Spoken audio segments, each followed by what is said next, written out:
the #1 source for everything baseball. This is MLB.com Radio.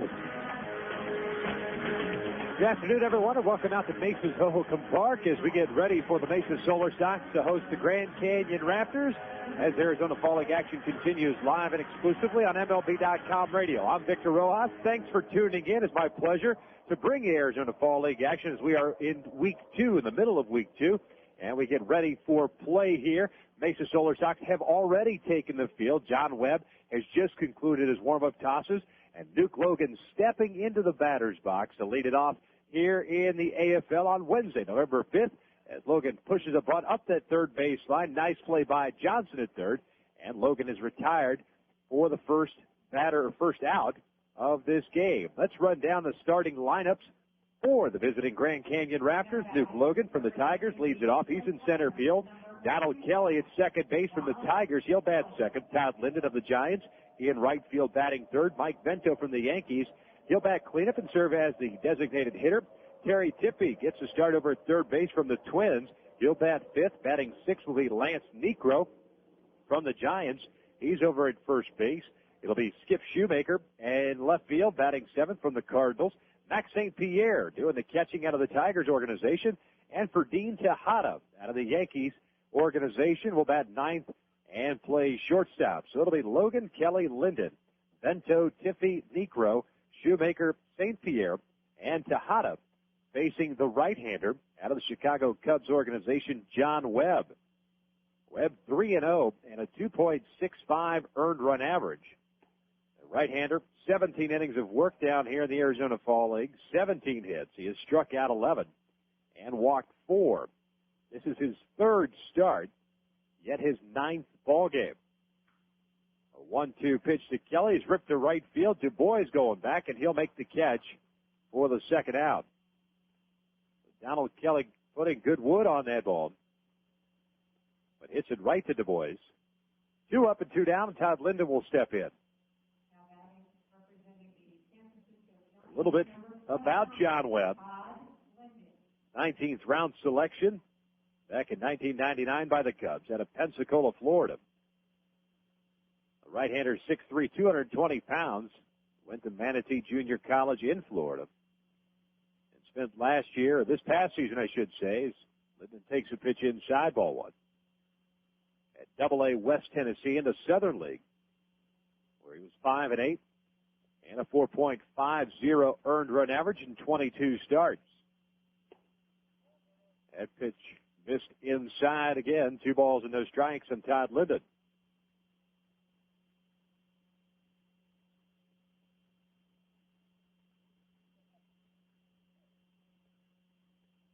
Linden, a switch hitter, batting from the left side. Got some pretty good pop. Squares the bunt, takes a curveball low and in. 3-0. Linden comes in hitting .337. 4 home runs, 15 runs batted in.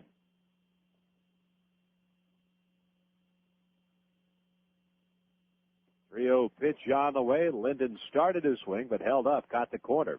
3-1.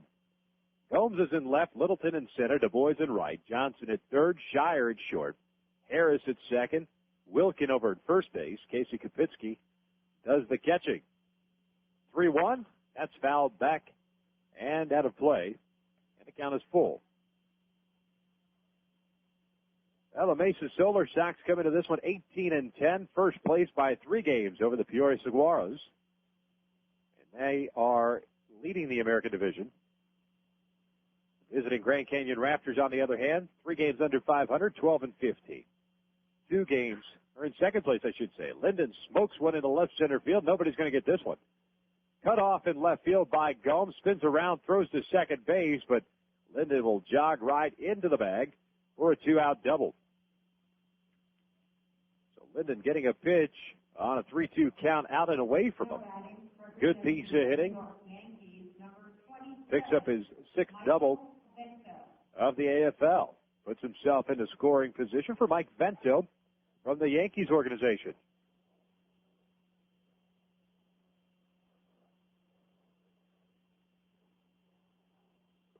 Vento, right-handed batter, takes the first pitch in there, strike 1. Vento as well as Linden.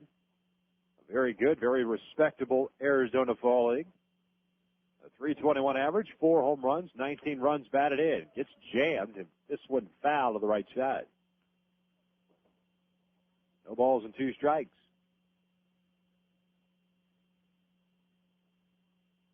As I was saying about Grand Canyon, second place, trailing the Mesa Desert Dogs by 2 games in the National Division.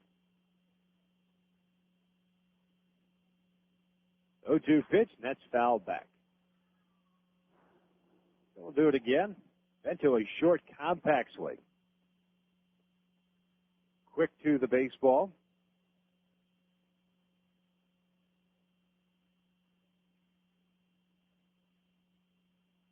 Corrales, New Mexico. The 0-2 curveball just missed inside. Had Vento locked up, but didn't catch enough of the plate. So the count runs to 1-2.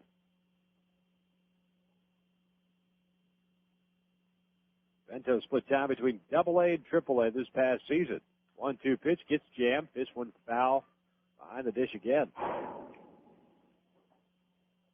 Vento at Double-A hit .303 with 9 home runs, 56 runs batted in. He had 19 doubles and 3 triples. And then got called up to Triple-A, Columbus. 51 games, hit .304. 5 home runs, 31 runs batted in. He's an outfielder. 1-2 pitch, swing and a miss, and down goes Vento in the first strikeout of the ballgame here in the first inning. Nothing doing for the Rafters in the top half of the first inning. No runs, 1 hit, 1 man left on base. We head to the bottom of the first. No score as you're listening to Arizona Fall League action live on MLB.com radio. Baseball fans, only MLB.com takes you straight from the ballpark to your computer. So don't miss a second of the action. Check out MLB.com, the only place for live baseball online. Get live games with MLB.tv and game day audio. See live stats with MLB.com's unique game day feature. For fans who just can't get enough of the game, MLB.com, the official site for all things baseball. The #1 site for Major League Baseball fans. I was 0 for 11, and it was the year that we got Johnny Mize. And I'm going to fix my bat up for him. So I'm up there the first time using the bat and pitch it feeling high and inside. I duck, I got the ball, hit the bat, line drive, base hit. Then I got 199 after that. Relive your fondest memories of Phil Rizzuto and see his Hall of Fame plaque at the Baseball Hall of Fame in Cooperstown, New York. Visit us on the web at baseballhalloffame.org or call 888-HALL-OF-FAME. What's the deal with Freddie Garcia? Mariner pitching coach Brian Price enlightens us. What really happened with Freddie is his ball started to come up and straighten out up in the zone, and he was giving up a lot of extra base hits and home runs, throwing a lot of breaking balls to try to miss bats and things of that nature. We kind of shortened up his arm circle to get the ball down and added a slider and moved him over on the rubber. Probably the biggest thing is that he did for himself was just became more aggressive. The hottest issues in the game, MLB.com radio. Bottom of the first inning we go. No score. Let's run down the lineups for the home team.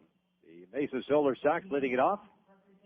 Out of the Orioles organization will be B.J. Littleton, the center fielder. Kelly Johnson will bat second from the Braves. He's the third baseman. Johnny Gomes bats third from the Devil Rays in left field. Cleanup hitter is Jason Du Bois from the Cubs in right field. Batting fifth is Chris Wilkin from the Orioles at first base. Brendan Harris, the second baseman, will bat sixth. He's from the Cubs organization. Brad Hopp from the Rockies, he'll bat seventh and serve as the designated hitter. Pete Shire bats eighth from the Orioles. He's the shortstop. And batting ninth, Casey Kopitsky from the Cubs. He does the catching. So it'll be Littleton, Johnson, Gomes, Du Bois, Wilkin, Harris, Hopp, Shire, and Kopitsky to face the right-hander, Henry Bonilla. He was our guest in the booth just a couple of days ago, but Bonilla from the Twins organization, 1-0. A 3.92 earned run average, 20 2/3, 23 hits, 8 strikeouts, 7 walks, that coming in 4 starts this year. Littleton flies out towards center field. Logan tracks it down near the warning track, straightaway center. And we have one out here in the bottom of the first. That'll bring up Kelly Johnson.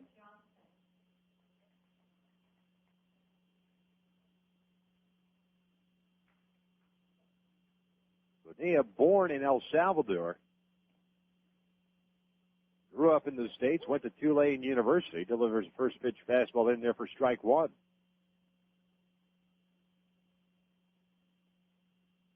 Johnson from the Braves, batting from the left side. 306 average, 5 home runs, 14 runs batted in as he fists one foul towards the left side. No balls and 2 strikes. Mesa Solar Sox managed by Pat Kelly, not the infielder, a catcher. 0-2, off speed hit. 1-2 now. And the Grand Canyon Rafters skippered by Yankees coach, minor league coach, I should say, Andy Stankiewicz. 1-2, a little lazy fly ball, left side, foul territory. Third baseman Tiffy going over, and over his shoulder makes the catch for the second out. Nice play by Terry Tiffy from the Twins.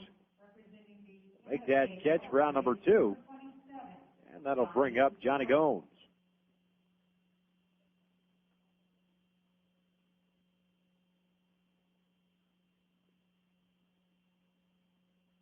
Gomes has got some pretty good pop. 7 bombs down here. They go along with that .313 average, 18 runs batted in. He's a guy that likes to sit breaking ball, and that's unusual. Most guys will sit fastballs and take the breaking ball, but Gomes likes the hanger. And there's one right there that caught the outside corner, even to count at 1-1. Gomes out of the Tampa Bay Devil Rays organization. 18th round selection in 01. 1-1, down low. 2 balls and a strike.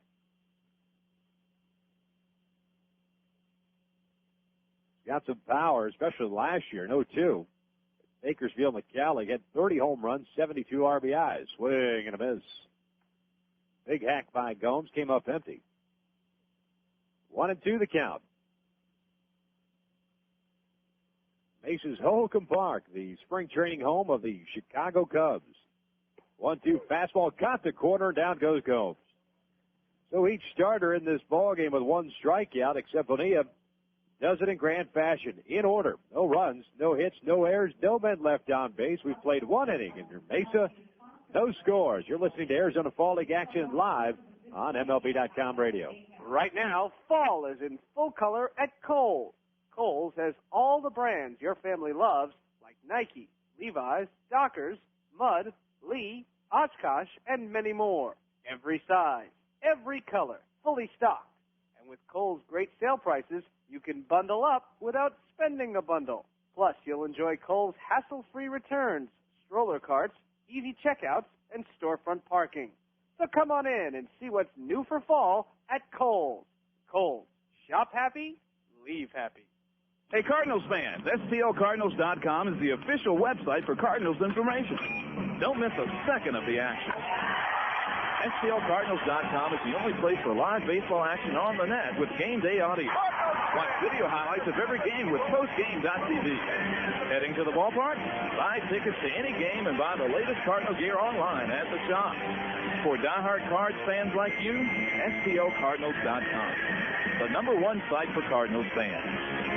Being inducted into the Hall of Fame is the ultimate after you had a successful major league career. Of course, I took 4 years out for World War II. I joined the Navy 2 days after Pearl Harbor, and I'm very proud to be an American and hope I've been a good one. Relive your fondest memories of Bob Feller and see his Hall of Fame plaque at the Baseball Hall of Fame in Cooperstown, New York. For more information, visit us on the web at baseballhalloffame.org or call 888-HALL of Fame. Bases are loaded. There's the hot shot to 11-year-old right fielder Smith. Smith relays the ball to Baker. Baker fires to Ellis. Ellis to Purdy. Purdy to Stearns. And Stearns can cut off mascot. Now that's Teamwork. Just one lesson kids learn through the Baseball Tomorrow Fund. A partnership between Major League Baseball and its players that connects kids with baseball and softball programs worldwide. To learn more, visit baseballtomorrowfund.com. Well, Terry Tiffy leads it off for the Grand Canyon Rafters. Fouled one off to the right side. Swing and a miss here on the second offering from John Webb. And he's quickly in the hole with no balls and 2 strikes. No score, top of the second. Grand Canyon with a hit. It was a double by Todd Linden. 0-2 offering is fouled down that left field line into the seats. Count remains 0-2 on the Twins farmhand. First time I've seen him get the start over at third base. He's played a lot of first base in the first week and a half down here. 0-2 swing and a miss on the curveball, and down goes Tiffy. Good hard breaking ball from John Webb. Second strikeout of the ball game. 1 out in the second. That'll bring up Lance Necro.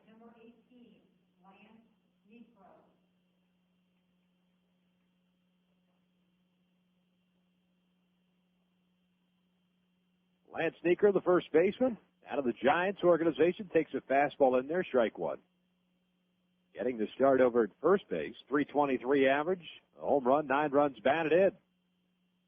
0-1 from Webb, good hard slider, swing and a miss. Webb working quickly, getting ahead, and staying ahead, something that we have not seen a whole lot of down here.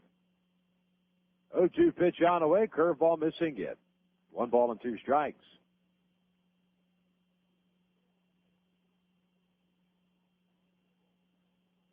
Had a chance to see Lance Necro's Major League debut at Pac-Bell Ballpark this past season as he skies one into shallow center field, towards right center field. Littleton coming on, and he'll make the catch for out number 2.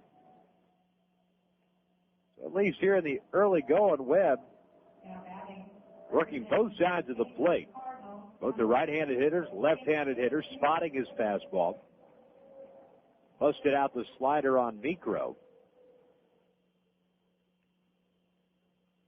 And that'll bring up Skip Shoemaker. Left-handed batter takes a breaking ball down and in. Ball 1.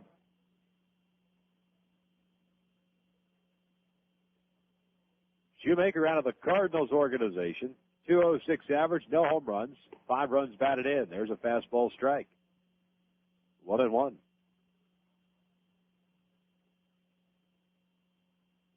Shoemaker getting the start in left field today. 1-1 pitch, missed outside, 2 balls and a strike.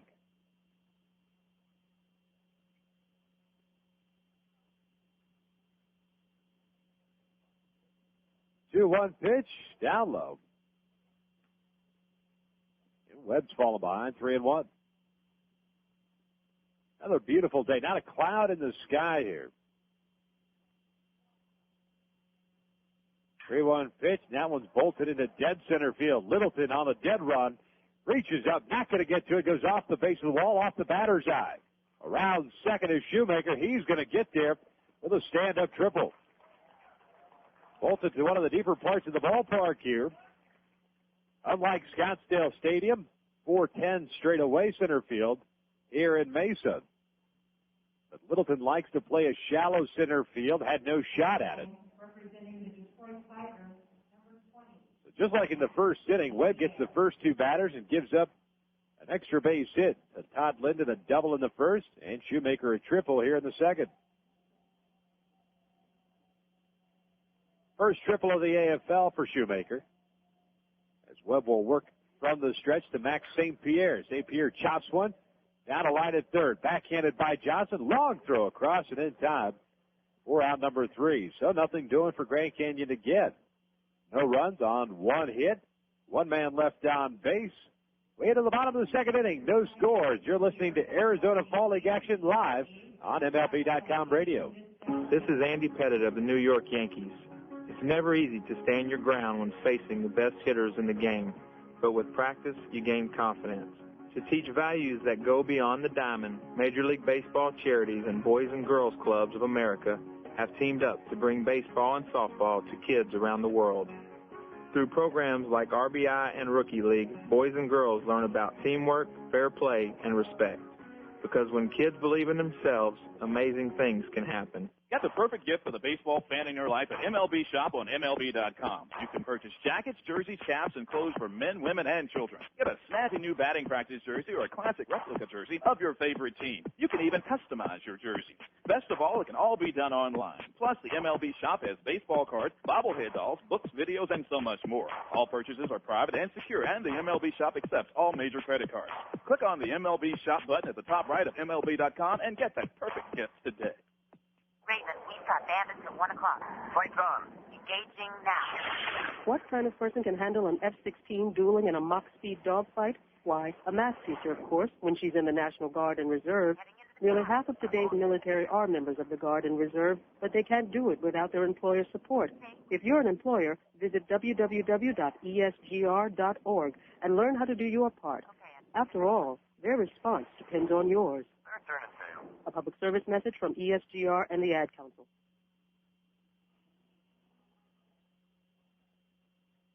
Now, bottom of the second inning we go, no score. Mesa Solar Sox hosting the Grand Canyon Rafters. And it'll be 4, 5, and 6 coming up for the Solar Sox. The Bois, Wilkin, and Brendan Harris. Jason Du Bois out of the Chicago Cubs organization, .357 average, 8 home runs, 27 runs batted in, has 9 doubles, takes a pitch in there, strike one.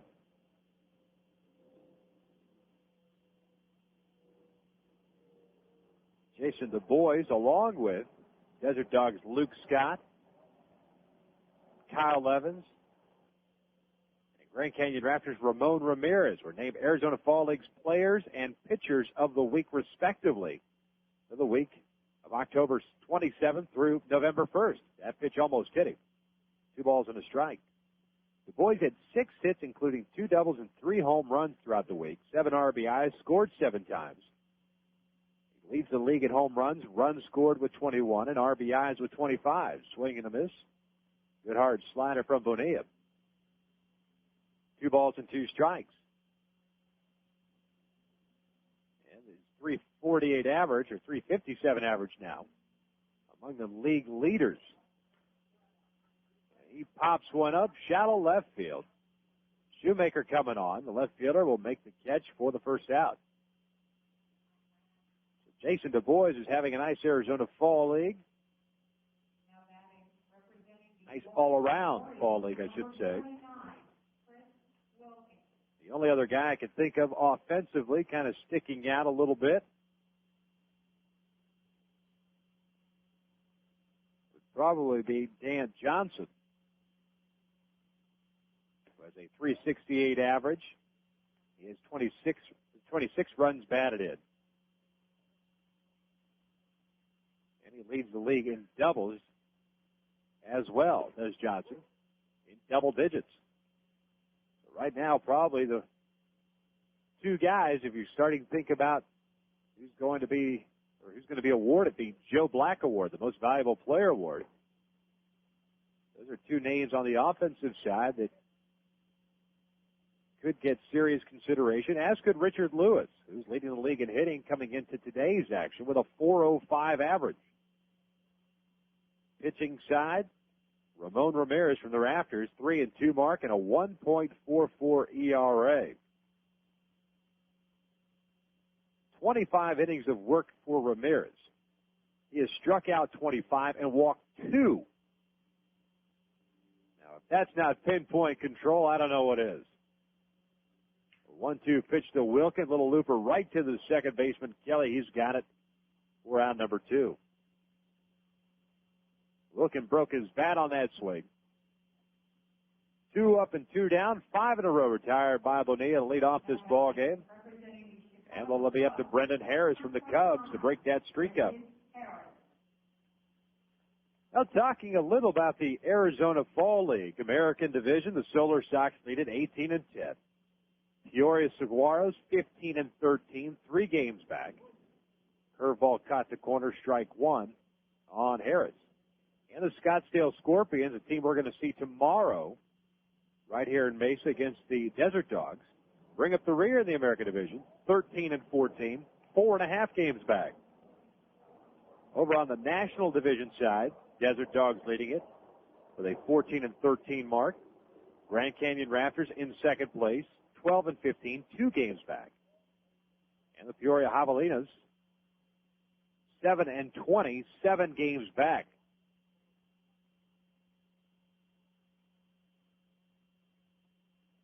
Two-one pitch, ground ball left side. Short third baseman, Tippy's got it. High throw, but Necro's able to reach up and get it.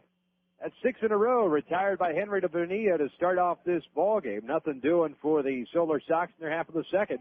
We've played 2 from Mesa, no score. As you're listening to Arizona Fall League action live on MLB.com radio. I'm Bob Costas. This year would have marked Lou Gehrig's 100th birthday. The legendary Iron Horse of baseball gave his heart and soul to America's favorite pastime, but he gave his life and name to the fatal disease, ALS, now best known as Lou Gehrig's disease. You can help strike out ALS. Call the ALS Association at 1-800-782-4747 or log on to alsa.org. Thanks. Your grandparents came here. The long drive, and it's a home run for Joe DiMaggio. Your parents came here. Here comes Roger Maris in to score, and Cepeda pulling to second with a double. Now it's your turn. Number 3,000 for one of the great players of all time, George Brett. Cooperstown, New York. A tradition of excellence for 7 decades. Be a part of it.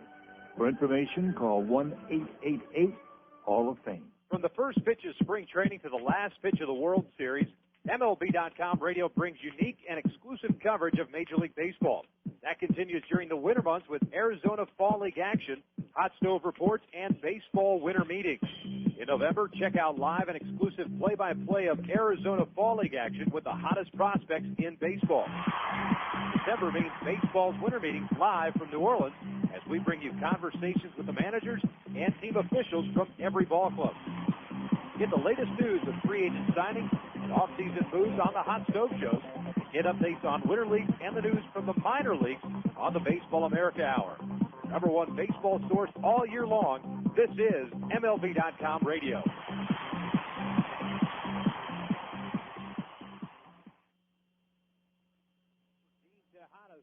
First pitch he saw to lead off the third inning, grounded out to the first baseman Wilkin, who took it himself. 1 pitch, 1 out, top of the order, Nuke Logan coming up.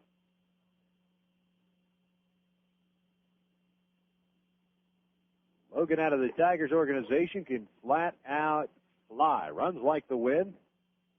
Gets a start in center field. Took a pitch in there for strike 1. 0 for 1 is Logan, having tried to bunt his way on in the first inning. It was thrown out by the third baseman Johnson. Swing and a miss by Logan. No balls and 2 strikes.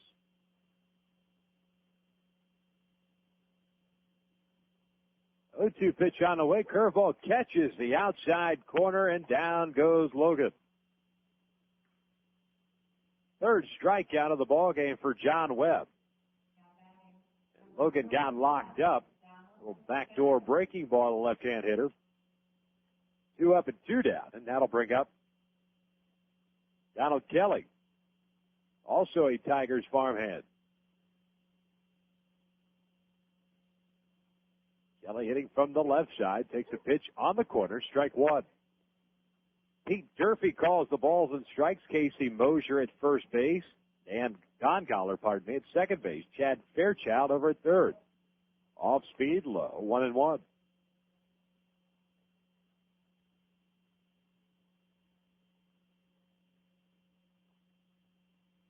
One fastball, caught the corner. A ball and 2 strikes.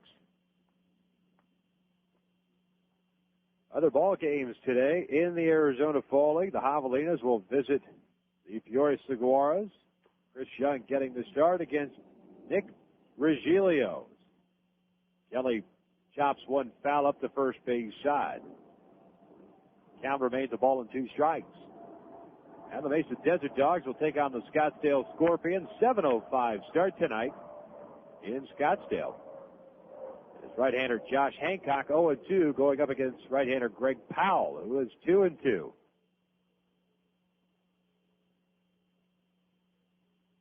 Each team down here plays 36 games. As Kelly skies one, shallow center field. Littleton coming on, still coming on. Basket catch, he gets it. Nice play by B.J. Littleton. Had a long run and was able to make the catch for the third out. So for the first time in this game, John Webb retires the side in order. Nothing doing for Grand Canyon. We head to the bottom of the third. No scores. You're listening to Arizona Fall League action live on MLB.com radio. I'm Derek Jeter. When I was growing up, my parents and I would go to the schoolyard every weekend and play ball. They teach me how if I practiced and didn't give up, my swing could get better. And if I got in front of the ball and wasn't afraid, I could stop it. But there weren't any shortcuts to becoming a better player. But if I believed in myself, I could do it. Funny, all that time, I thought they were teaching me how to play baseball. Helping your kids find a dream can help keep them off drugs. This message brought to you by Partnership for Drug-Free America. Visit us at drugfreeamerica.org. Avoid going into spring training wondering where the free agents have landed and what your team looks like heading into the 2004 season. Let MLB.com radio keep you informed with our Hot Stove Report. Mainstays Seth Everett, Billy Sample, and Jonathan Mayo bring you the most up-to-date information while they chat with general managers, scouts, and those inside. Just because the World Series is over doesn't mean we stop thinking baseball. The Hot Stove Report, found only at MLB.com radio.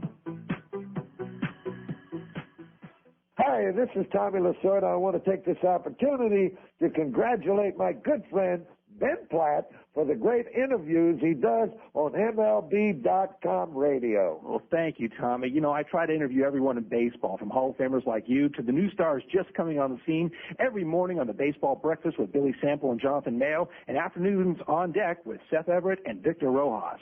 Hey, Ben, one thing I don't get is, what's this Benny P stuff? Tommy, it's just a radio nickname they gave me back in the station. Benny P this, Benny P that. You weren't Benny P 10 years ago when you started out covering the Dodgers. I'm one of the few guys that knew you when you were poor. Man, I thought you were going to soil yourself every time you did an interview with me. Man, last year he accused me of starting the Kingman interview, now this. The Benny P interviews, exclusively on MLB.com radio. Benny P, what a joke. Bottom of the third inning we go. Brad Hopp from the Rockies organization. Just swung and missed on a fastball, so he's quickly in the hole at no balls and 2 strikes. Hopp, a left-handed batter, 6'3", 200-pounder out of Fort Worth, Texas. Takes a high fastball. Inside, brushed him back, 1-2. Hopp, a .232 average, 2 home runs, and 13 runs batted in. 1-2 fastball away. 2 balls, 2 strikes.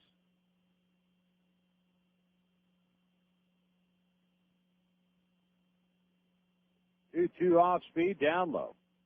And the count is run full. 3 balls and 2 strikes. Solar Sox looking for their first base runner of the afternoon. They've sent 6 batters up and 6 batters down to start this ball game. Bonilla winds, payoff pitch, and that's fouled off to the left side. We'll reset, do it all over again. The ironic part is, of course, that the Solar Sox, a very good hitting ball club, but coming in collectively a .300 average, a .360 on base percentage. Payoff pitch, outside, ball 4. There it is. First man to reach in this game for Mesa comes on a walk. And that'll bring up Pete Shire from the Orioles organization. He's the shortstop.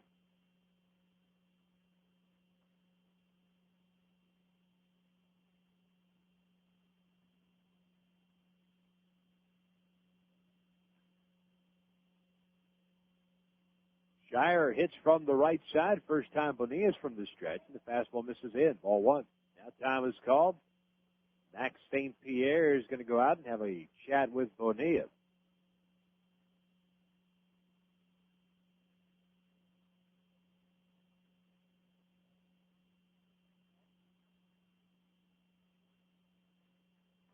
MLB.com's own Jonathan Mayo will join me a little bit later on.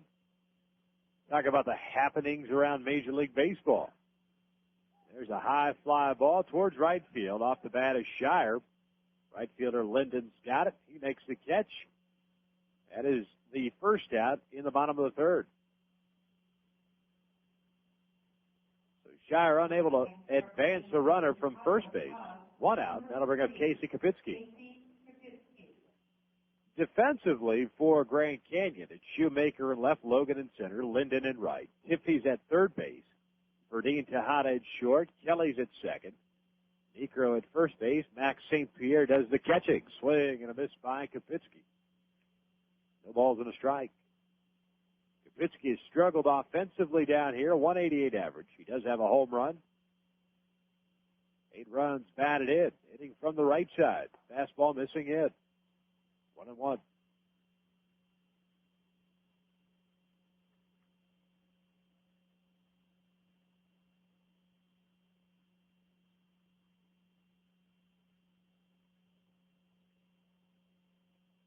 Throw over by Bonilla.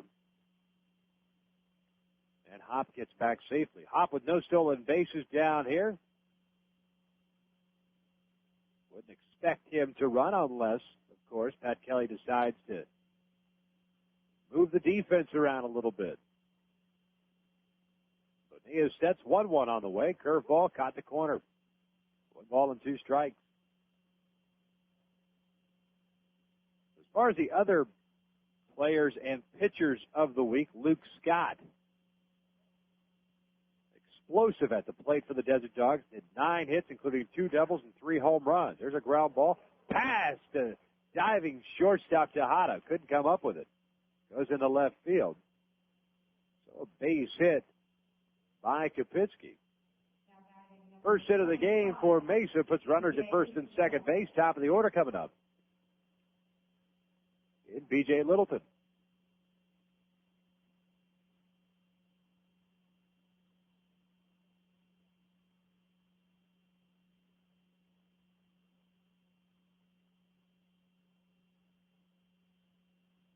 Littleton 0 for 1, flew out to center field.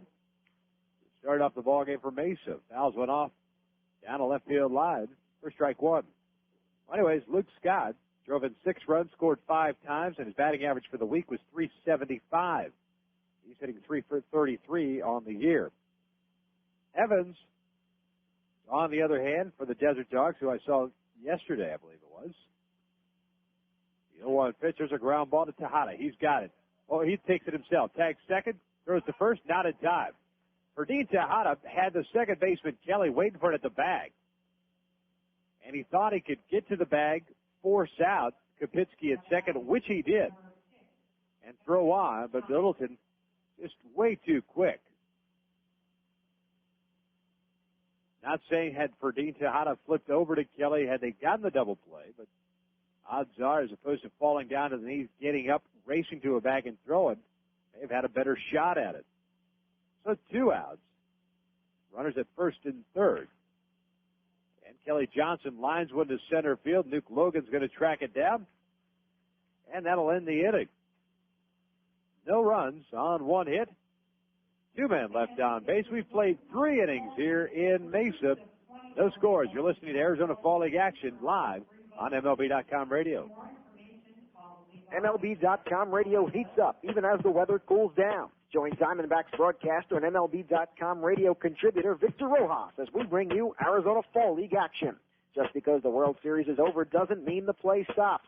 Check out some of the best the minor leagues has to offer with prospects like Delman Young, J.D. Durbin, and J.R. House, just steps away from the big time. Victor Rojas in Arizona Fall League action. It's MLB.com radio heating up on the road to the 2004 season. And don't worry, it's a dry heat. You love the game. You love your team. And you love your friends and family. So to get home safely, you hand off your keys to a sober, designated driver. America's all-star team of sports leagues, stadium service partners, brewers, broadcasters, and traffic safety experts thanks the sober, designated drivers who make sure you buckle up and get you home safely. Victor Rojas has done it all. He's played minor league baseball, worked the bullpen as a catcher with the Florida Marlins. He was the general manager of a minor league team that won a championship, and now he works as part of the broadcast team for the Arizona Diamondbacks. Yet with all of that, Victor still finds time to fill us with many baseball tidbits. Since you're all fired up, Ricky's a pretty quotable guy. Yeah. Just ask him. I don't want to be one of those great players who never made it to the series. He played in 3 World Series. Well, I'm not one of them, so that's 49% right there on Ken Caminiti's claim that at least 50% of the big leaguers use steroids. Wait, it gets better. Steve Finley was Henderson's teammate in San Diego. The tale has them boarding a bus when Finley told Henderson, sit anywhere you want, you've got tenure. To which Henderson said, 10 years? What are you talking about? Ricky got 16, 17 years. Oh, that's classic. Victor Rojas, attitude, humor, and knowledge of the game. Just another few reasons to listen to MLB.com radio. Believe it. At the top of the 4th inning we go. John Linden leads it off. Fouled one off to the left side and fouls one back now to the screen. No balls and 2 strikes. No runs on 2 hits and no errors for Grand Canyon. No runs, 1 hit, no errors for Mesa. Linden 1 for 1, doubled with 2 outs in the first inning. His 6th of the AFL. 0-2 pitch on the way, and he fisted one foul behind the plate.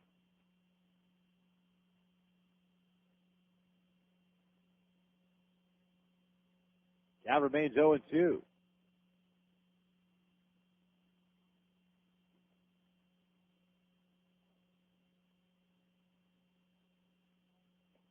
Try to check his swing. Foul tip, and Kapinski holds on for the strikeout. So down goes Linden. A fastball high and tight by Webb. That's the 4th punch out of the game for Webb, along with no walks. And that'll bring up Mike Vento, the DH. He'll foul one back to the screen for strike 1.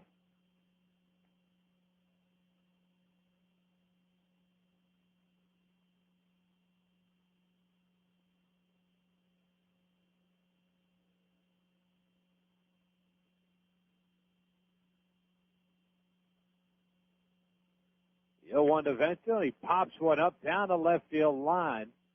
Will it stay fair? And gone. Home run. A solo shot. The left fielder, Johnny Gomes, was standing on the warning track. I wasn't sure if it was going to stay fair or not. But Johnny Gomes lost it. So he's standing on the warning track, holding his glove, shading his eyes. Didn't move, and all of a sudden the ball lands about 20 feet behind him on the berm, just next to that foul pole in the left field line. So a 1-0 lead for the Rafters on the solo home run by Mike Vento. His 5th jack of the AFL, RBI number 20.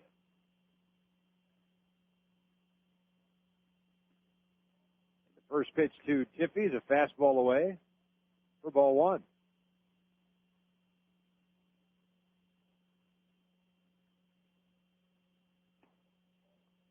That pitch missed inside. 2-0 the count. So Webb gave up a double in the first, a triple in the second, nothing in the third, and a home run here in the 4th. Fastball low. 3 balls and no strikes. Light action in the bullpen. But the way these guys are throwing, their pitch counts are down. I don't foresee them going past the 5th inning, or unless they happen to blow up between now and then. I would assume the bullpen will be quiet. 3-1 on the way. Pull to the right side. Base hit. Tiffy got a pitch on the inside part of the plate. Pulled it right through the hole on the right side. So back-to-back hits with 1 out here in the 4th inning for Grand Canyon. That'll put a runner at first base, 1 out for Lance Necro.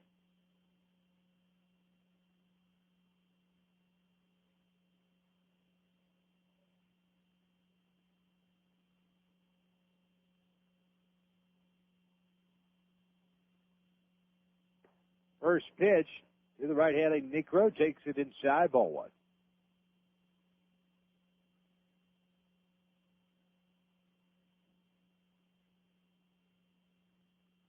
Necro for 1 flew out to center field in his first at-bat.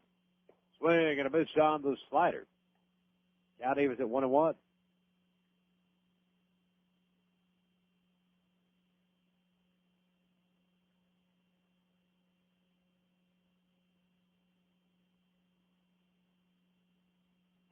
Good fastball on the inside part of the plate. 1 ball and 2 strikes. So it looks as if John Webb has settled back down after giving up the solo home run to Mike Vento.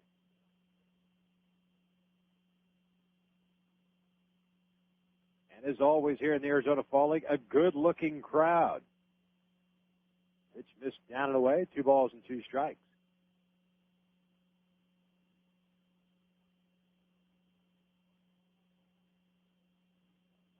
Actually, a very good crowd on hand today. 2-2 pitch, check swing. No, he didn't, says home plate umpire Pete Durfee. So Necro goes down for out number 2, second strikeout of the inning, and 5th overall for Webb in this game. So Skip Shoemaker will step up, the left fielder, with 2 outs, man on at first. 1-0 Grand Canyon leads it, solo home run by Vento.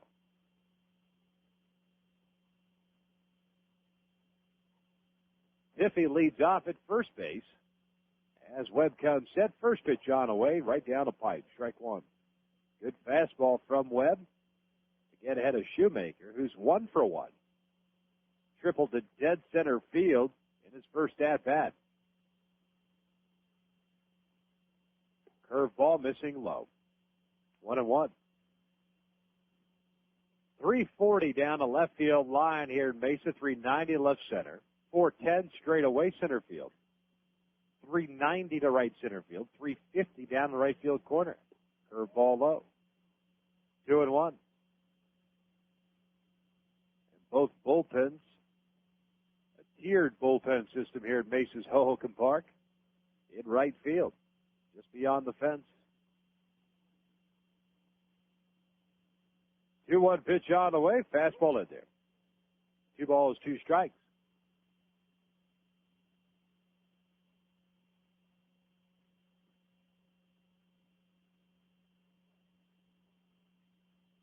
Two outs here in the 4th. Webb gets set, 2-2 pitch, curveball hit up the middle. Nobody's going to get to it. Into center field, base hit. Webb offered his bare hand, but got through. So Shoemaker is 2 for 2 today, a single and a triple. Tiffy moves to second base, and with 2 outs, Max St. Pierre will step up.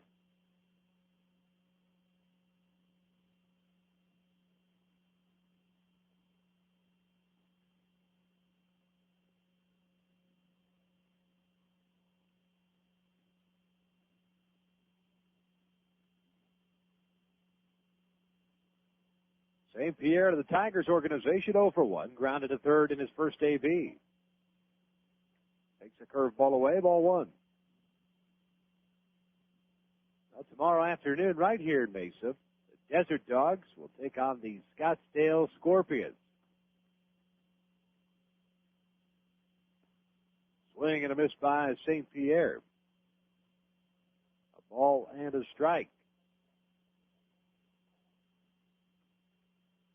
Next week, we'll have some different start times because of the Major League Baseball general managers meetings that begin here in Phoenix.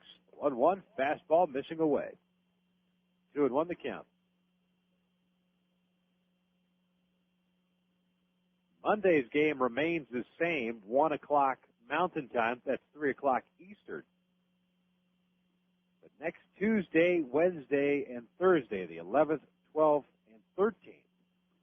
4:30 Eastern Time are the start times. There's a ground ball left side. Third baseman Johnson's got it. He'll go the short way and force out Shoemaker at second base for the 3rd out. But the Rafters do get on the board. Solo home run off the bat of Mike Vento puts them in the lead. 1 run on 3 hits. 2 men left on base. We head to the bottom of the 4th. 1-0. Rafters lead it. You're listening to Arizona Fall League action live on MLB.com radio. Hey, baseball fans. Only MLB.com takes you straight from the ballpark to your computer. So don't miss a second of the action. Check out MLB.com, the only place for live baseball online. Get live games with MLB.tv and game day audio.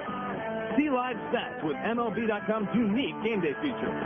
For fans who just can't get enough of the game, MLB.com, the official site for all things baseball, the #1 site for Major League Baseball fans. I was 0 for 11, and it was the year that we got Johnny Mize, and I'm going to fix my bat up for him. So I'm up there the first time using the bat and pitch it through and high and inside. I duck, I got the ball, hit the bat, line drive, base hit, and I got 199 after that. Relive your fondest memories of Phil Rizzuto and see his Hall of Fame plaque at the Baseball Hall of Fame in Cooperstown, New York. Visit us on the web at baseballhalloffame.org or call 888-HALL-OF-FAME. What's the deal with Freddie Garcia? Mariner pitching coach Brian Price enlightens us. What really happened with Freddie is his ball started to come up and straighten out up in the zone, and he was giving up a lot of extra base hits and home runs, throwing a lot of breaking balls to try to miss bats and things of that nature. Kind of shortened up his arm circle to get the ball down and added the slider and moved him over on the rubber. Probably the biggest thing is that he did for himself was just became more aggressive. The hottest issues in the game. MLB.com radio.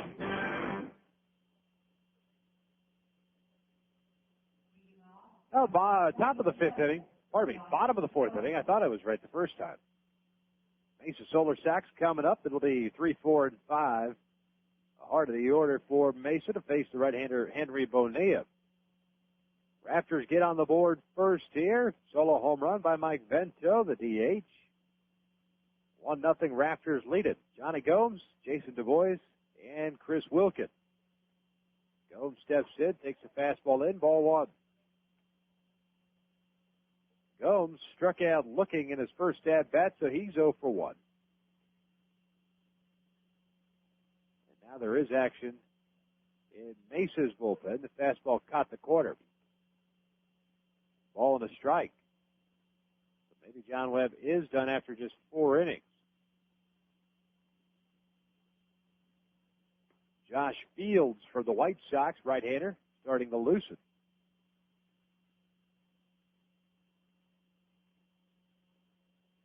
2-1 the count now on Gomes. Right-handed batter with an open stance. Chops one foul off of his ankle.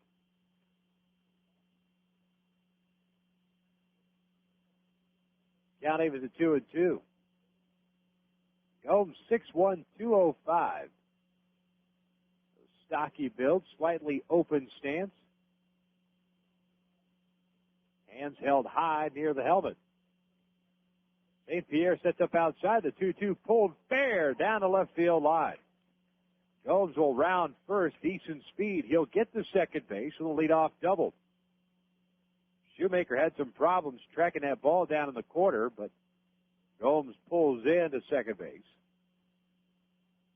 On a breaking ball that hung out over the heart of the plate, that's what I was talking about earlier. Gomes likes that breaking pitch.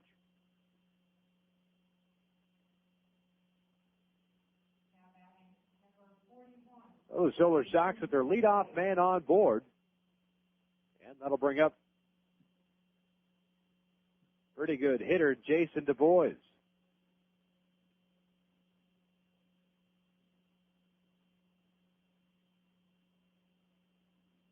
Bois 0 for 1, flew out to left field in his first at-bat, takes the fastball in, ball one. All right, now it's time for me to finish this Arizona Fall League Pitchers of the Week. Evans, as I said, saw yesterday. It's Kyle Evans of the Indians organization last week through 5 scoreless innings. Just gave up 1 hit. He's among the league leaders with an ERA of 1.80 in 20 innings pitched. He's fanned 11 while walking 5. And, of course, Ramon Ramirez, who we talked about earlier. 5 innings, no runs allowed last week, struck out 2, and picked up the win for the Rafters. So those are your players and pitchers of the week. Jason Du Bois, Luke Scott, players of the week. Kyle Evans, Ramon Ramirez, pitchers of the week. Congratulations to them. And Bonilla's fallen behind 3-1 on the right fielder Du Bois.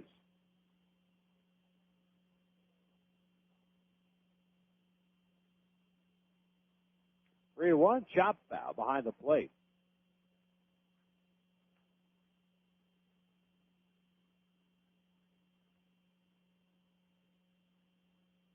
Count is full now. 3 balls and 2 strikes. Johnny Gomes on at second base. Leadoff double for him. 1-0. Bottom of the fourth. Rafters leading it. Balk is called. And Gomes will head over to third base. A lot of balks called in this Arizona Fall League. The majority of which have to do with the fact that guys don't come set from the stretch. Keep in mind, in college, or in amateur baseball, I should say, the pitcher, all he has to do is change direction. So if he's taking both hands down towards the belt, as the Bois fouls one back, count remains 3-2. As the pitcher is taking the hands down towards the belt, all he has to do is change direction and come back up, and he can go to the plate. That's not a balk. In professional baseball, there has to be a pause, a stop. Hands have to come down and stop and then go. Breaking ball, swing and a miss, and down goes the Bois. Good curveball out and away, got Du Bois chasing it. Second strike out of the game for Bonilla, first out of the fourth inning. And with 1 out, a man on at third, Chris Wilkin will step in and try to tie this ball game up.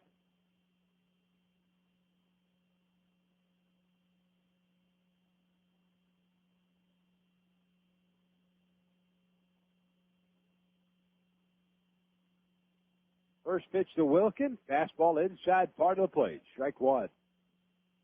Left-hand hitting first baseman 0 for 4. Popped out weakly to the second baseman, Kelly.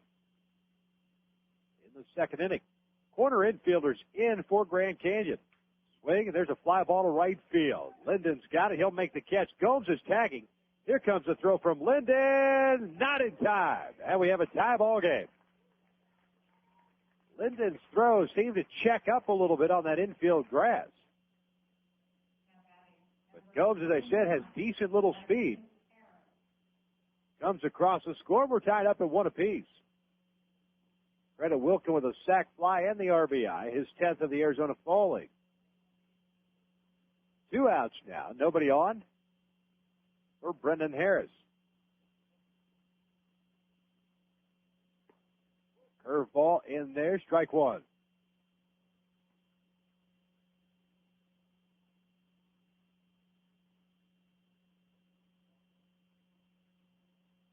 The 0-1 pitch to Harris, down low. A ball and a strike. Harris 0 for 1, grounded to third to end the second inning. So he is 0 for 1. The leadoff double by Gomes. And after the strikeout of Du Bois, Gomes, who went to third base on the balk, scores on the sac fly by Chris Wilkin as Harris fouls one off. A ball and 2 strikes.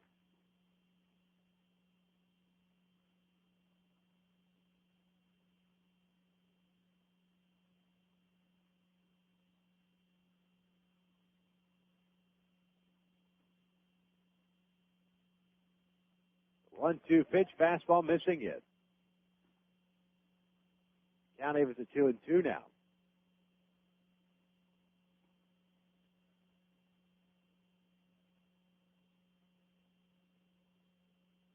The 2-2 check swing. Asks for help. And no, he doesn't. The home plate umpire, Keith Durfee, makes the call himself. And down goes Harris for the third out. Not before Mesa puts a run on the board on 1 hit. They strand no runners. We've played 4 innings. And as we enter the top of the 5th inning, 1-1 ball game here in Mesa, Arizona Fall League action, live and exclusively on MLB.com radio. Right now, fall is in full color at Kohl's. Kohl's has all the brands your family loves, like Nike, Levi's, Dockers, Mudd, Lee, Oshkosh, and many more. Every size, every color, fully stocked. And with Kohl's great sale prices, you can bundle up without spending a bundle. Plus, you'll enjoy Kohl's hassle-free returns, stroller carts, easy checkouts, and storefront parking. So come on in and see what's new for fall at Kohl's. Kohl's. Shop happy, leave happy. Hey, Cardinals fans, STLCardinals.com is the official website for Cardinals information. Don't miss a second of the action. STLCardinals.com is the only place for live baseball action on the net with game day audio. Watch video highlights of every game with postgame.tv. Heading to the ballpark? Buy tickets to any game and buy the latest Cardinal gear online at the shop. For diehard Cards fans like you, STLCardinals.com, the #1 site for Cardinals fans. Being inducted into the Hall of Fame is the ultimate after you had a successful Major League career. Of course, I took 4 years out for World War II. I joined the Navy 2 days after Pearl Harbor, and I'm very proud to be an American and hope I've been a good one. Relive your fondest memories of Bob Feller and see his Hall of Fame plaque at the Baseball Hall of Fame in Cooperstown, New York. For more information, visit us on the web at baseballhalloffame.org or call 888-HALL-OF-FAME. Bases are loaded. There's the hot shot to 11-year-old right fielder Smith. Smith relays the ball to Baker. Baker fires to Ellis. Ellis to Purdy. Purdy to Stearns. And Stearns can cut off mascot. Now that's Teamwork. Just one lesson kids learn through the Baseball Tomorrow Fund, a partnership between Major League Baseball and its players that connects kids with baseball and softball programs worldwide. To learn more, visit baseballtomorrowfund.com. Now, top of the fifth inning we go. And it'll be for Dean Tejada, number 9 batter, leading it off for the Grand Canyon Rafters. 1-1 ball game. Both runs being scored in the fourth inning. His first pitch breaking ball is in there for strike one. Solo home run by the Rafters. Off the bat of Mike Vento. Gave them a 1-0 lead. Johnny Gomes doubled, went to third on a box, scored on the sac fly by Chris Wilkin. And that's all the scoring so far. 1-1. Tejada, 1 ball, 1 strike count. And there is a new pitcher for the Mesa Solar Sox, right-hander Josh Fields from the Chicago White Sox. Dean chops one to the right side. The first baseman Wilkins got it. He'll take it himself. And Tejada retired for the second consecutive time on a ground out, unassisted to the first baseman. 1 batter up, 1 batter down. Top of the order, Nuke Logan.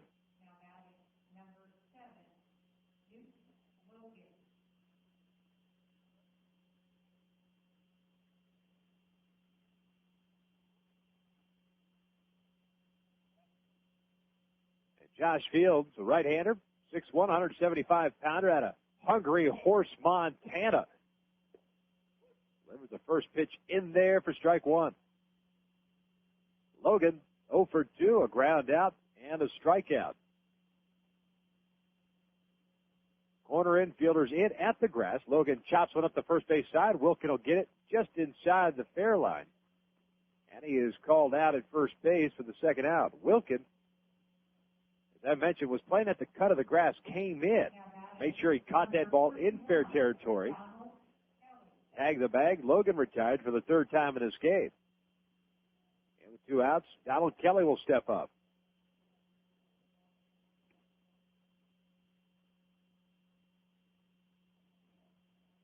Kelly 0 for 2. He has flown out twice, once to right field and once to center.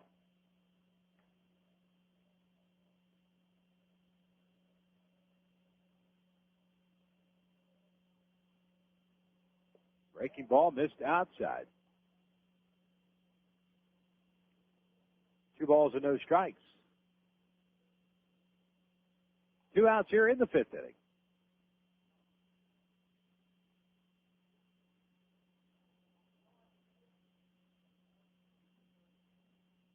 Two-0 pitch on the way. Breaking ball away.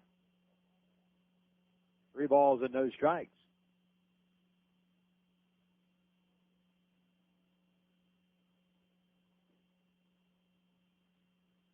Fastball caught the corner. 3-1. So John Webb of the Cubs went 4 innings, gave up 5 hits, struck out 5, walked nobody, gave up a run, and it was a home run to Mike Vento. Pitch caught the corner, and the count has gone full. 3 balls and 2 strikes. Payoff pitch on the way, outside with the breaking ball, ball 4. So a 2-out walk for Donald Kelly. That's the first walk issued by Solar Sox pitching. Todd Linden will step in.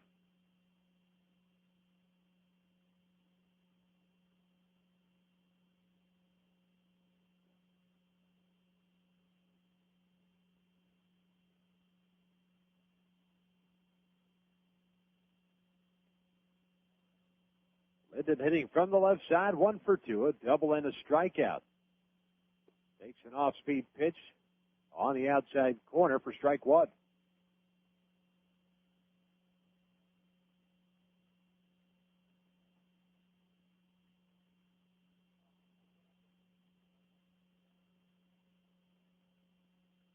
Linden came in hitting .337, 4 home runs, throw over to first base. And Kelly dives back safely. Action in Mesa's bullpen. And it's Jose Veras from the Devil Rays starting to loosen. Breaking ball low. A ball and a strike. And it gets to be that time of year here in the Arizona Fall League as the league starts to wind down.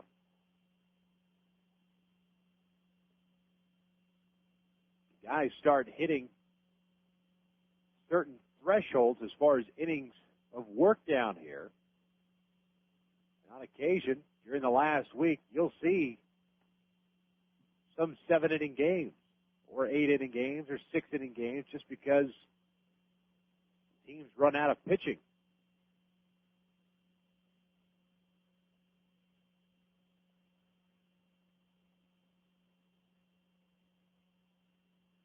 Snap throw to first base, dive back safely by Don Kelly. Johnson over at third base is even with the bag. Linden will drop a bunt down. He's not afraid to do so, even though he's got some pretty good power. 2-1 pitch on the way, swing and a miss. Good breaking ball down and in. And that'll even the count at 2 balls and 2 strikes.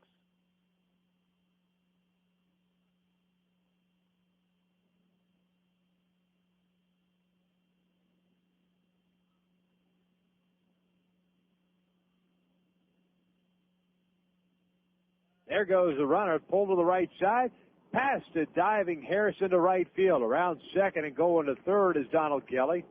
And Todd Linden has his second hit of the ball game. So the hit and run works to perfection. Harris, the second baseman, shading Linden a little bit up the middle, so he had a long way to go, ranging to his left. Couldn't catch up to it. So the Rafters have runners at the corners, 2 outs. And Mike Vento, the man who put him on the board briefly with a solo shot in the 4th inning, comes up.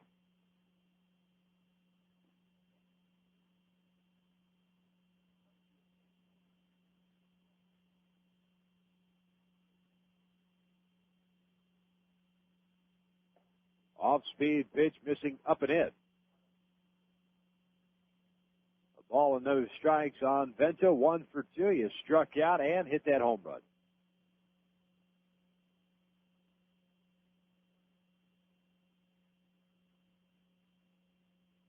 Shields comes set. The 1-0 breaking ball is in there.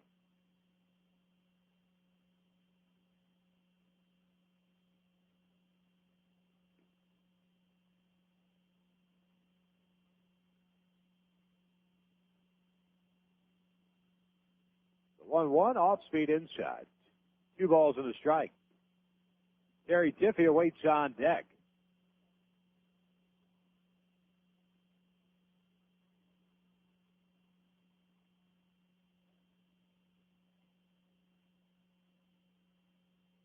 One swing and a miss on the curveball. So Vento susceptible to the off-speed pitch, especially away from him.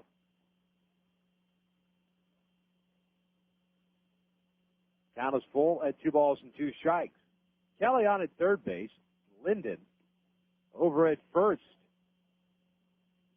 The 2-2 pitch, breaking ball, just missed away. Vento started his swing but held up. So with the count running full and with 2 outs, Wilkin will play behind Linden at first base, and Linden will be off with the pitch. Terry Tiffy awaits on deck. Shields comes set, payoff pitch, curveball, little number to the second baseman, Harris. And he misplays it. It goes towards right field. Across the score comes Kelly. Going to third is Linden. And it is ruled a hit.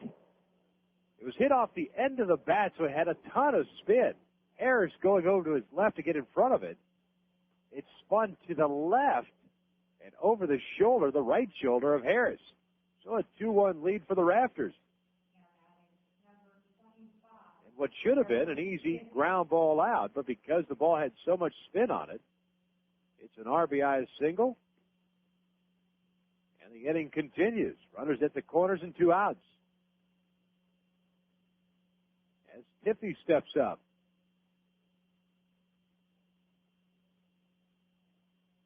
Breaking ball in there. Strike 1.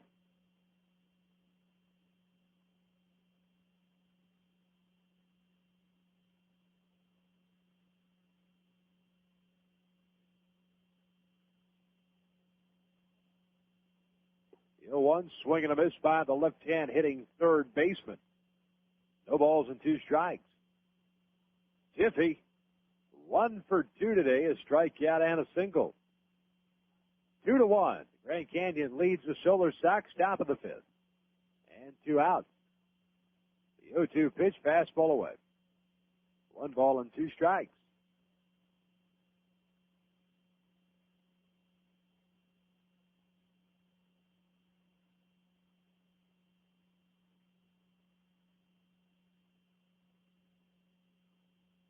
Shields comes set, the 1-2. Tiffy pops it up behind the plate. Out of play. And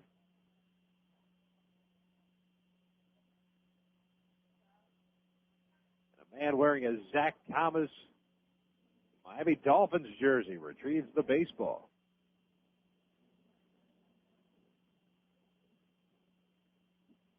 Shields looks in for the sign, gets it. The right-hander sets. The 1-2 curveball. There goes the bat flying into the seats. And Tiffy came up empty. Foul tip hung on by Kopitsky. And down goes Tiffy for the 3rd out. Nobody got hurt with that flying bat. 1 run comes in on 2 hits. The Rafters strand 2 runners. And as we head to the bottom of the 5th inning, Rafters lead it 2-1 as you're listening to Arizona Fall League action live on MLB.com radio. This is Andy Pettit of the New York Yankees. It's never easy to stand your ground when facing the best hitters in the game, but with practice, you gain confidence. To teach values that go beyond the diamond, Major League Baseball charities and Boys and Girls Clubs of America have teamed up to bring baseball and softball to kids around the world. Through programs like RBI and Rookie League, boys and girls learn about teamwork, fair play, and respect. Because when kids believe in themselves, amazing things can happen. Get the perfect gift for the baseball fan in your life at MLB Shop on MLB.com. You can purchase jackets, jerseys, caps, and clothes for men, women, and children. Get a snazzy new batting practice jersey or a classic replica jersey of your favorite team. You can even customize your jersey. Best of all, it can all be done online. Plus, the MLB Shop has baseball cards, bobblehead dolls, books, videos, and so much more. All purchases are private and secure, and the MLB Shop accepts all major credit cards. Click on the MLB Shop button at the top right of MLB.com and get that perfect gift today. Raven, we've got bandits at 1 o'clock. Flight's on. Engaging now. What kind of person can handle an F-16 dueling in a Mach-speed dogfight? Why, a math teacher, of course, when she's in the National Guard and Reserve. Nearly half of today's military are members of the Guard and Reserve, but they can't do it without their employer support. If you're an employer, visit www.esgr.org and learn how to do your part. After all, their response depends on yours. A public service message from ESGR and the Ad Council. Now, bottom of the 5th inning we go. Brad Hopp will lead it off for the Mesa Solar Sox as they trail it 2-1 in the bottom of the 5th inning here at Mesa's Hohokam Park. I'm Victor Rojas. Thanks for tuning in. Arizona Fall League action continues live and exclusively tomorrow afternoon. 3 o'clock Eastern Time as the Scottsdale Scorpions come here to visit the Desert Dogs. There's a high drive, deep to right field. Back goes Linden. That ball is gone. Big fly for the right-hand hitter, left-hand hitting Brad Hopp. And we got a tie ball game at 2 runs apiece. That ball was crushed.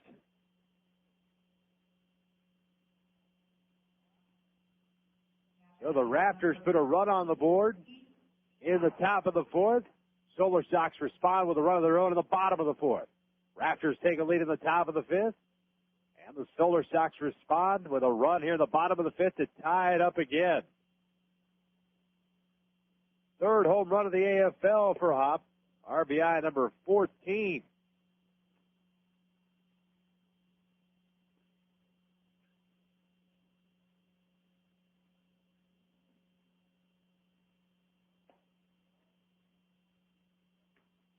As the pitch missed downstairs to Pete Shire, he has the count even up at a ball and a strike.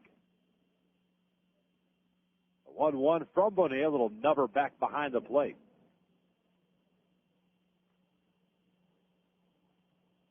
One ball, two strikes. Nobody out here in the bottom of the fifth. Action in both bullpens. It looks as if Varys will come in the next inning. And a big right-hander warming up for Grand Canyon. Coulter Bean from the Yankees organization. 2-2, the count on Pete Shire. The pitch, fastball right down the pipe, and down goes Shire. First out of the inning. And that is the fourth strikeout of the ballgame for Henry Bonilla to go along with one walk. Shire looking off speed. And Bonilla countered with the fastball. One out. Nobody on. And Casey Kapitsky, the batter. He swings and misses. Got tied up on a breaking pitch inside.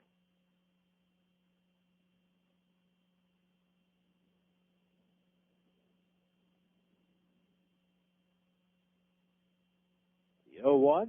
Fastball low. Ball and a strike.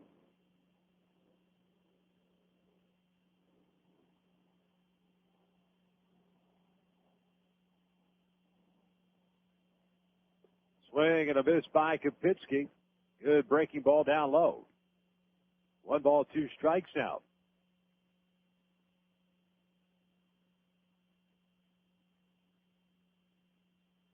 Swing and a miss on the breaking pitch, and down goes Kapitsky for the second out. So Bonilla has battled back after giving up the leadoff home run to Brad Hopp. Got Shire looking and Kapitsky swinging. That's 5 strikeouts on the afternoon for the right-hander from the Twins. And the top of the order we go as B.J. Littleton steps in. Good speed, squares the bunt, pulls it back, and takes a pitch outside for ball 1.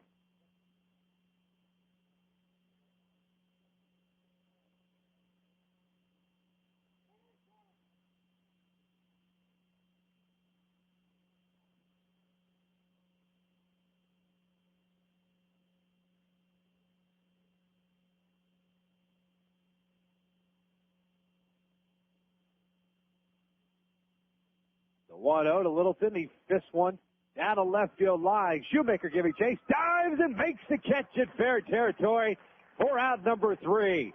Spectacular play by Skip Shoemaker from the Cardinals organization to rob B.J. Littleton of extra bases. But the Solar Sox respond on a solo home run off the bat of Brad Hopp. Makes it 2-2 ball game as we've played 5 innings in Mesa. You're listening to Arizona Fall League action live on MLB.com radio. I'm Bob Costas. This year would have marked Lou Gehrig's 100th birthday. The legendary Iron Horse of baseball gave his heart and soul to America's favorite pastime, but he gave his life and name to the fatal disease, ALS, now best known as Lou Gehrig's disease. You can help strike out ALS. Call the ALS Association at 1-800-782-4747 or log on to alsa.org. Thanks. Your grandparents came here. The long drive hit. It's a home run for Joe DiMaggio. Your parents came here.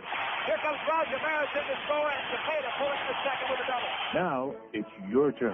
Number 3,000 for one of the great players of all time, George Brett. Cooperstown, New York. A tradition of excellence for 7 decades. Be a part of it.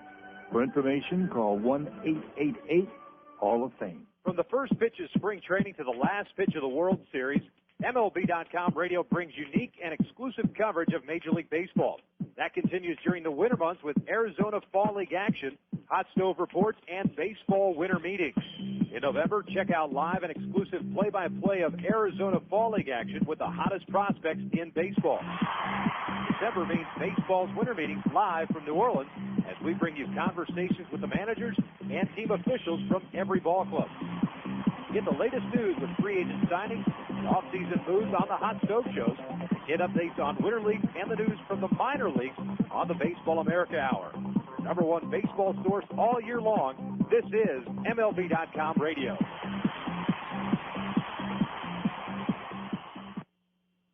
I'm Derek Jeter. When I was growing up, my parents and I would go to the schoolyard every weekend and play ball. They teach me how if I practiced and didn't give up, my swing could get better. But if I got in front of the ball and wasn't afraid, I could stop it. But there weren't any shortcuts to becoming a better player. But if I believed in myself, I could do it. Funny, all that time, I thought they were teaching me how to play baseball. Helping your kids find a dream can help keep them off drugs. This message brought to you by Partnership for Drug-Free America. Visit us at drugfreeamerica.org. Avoid going into spring training wondering where the free agents have landed and what your team looks like heading into the 2004 season. Let MLB.com Radio keep you informed with our Hot Stove Report. Mainstays Seth Everett, Billy Sample, and Jonathan Mayo bring you the most up-to-date information while they chat with general managers, scouts, and those inside. Just because the World Series is over doesn't mean we stop thinking baseball. The Hot Stove Report, found only at MLB.com Radio. Now, top of the sixth inning we go. 2-2 ball game. And leading it off is Lance Necro from the Grand Canyon Rafters. New pitcher of record for the Mesa Solar Sox is the right-hander from the Devil Rays organization, Jose Veras. And Veras comes in with a 1-1 mark, and it's 7.16 ERA in 10 ball games. 16 in the third innings, 24 hits, 9 strikeouts, 8 walks. Breaking ball missing away. And Necro ahead of the count at 3 balls and no strikes.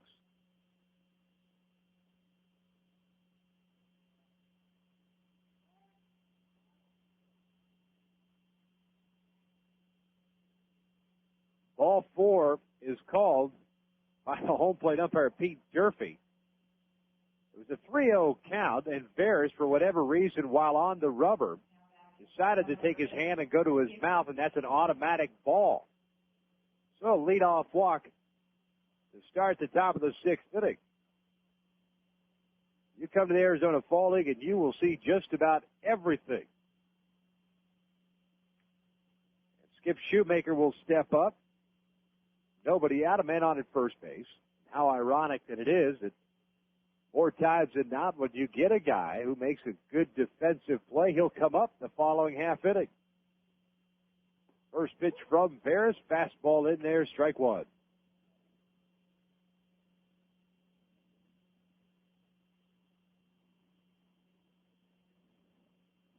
Shoemaker is 2 for 2, red hot today, a triple and a base hit. Veras, the right-hander, comes set. The 0-1 fastball away. 1 ball and 1 strike.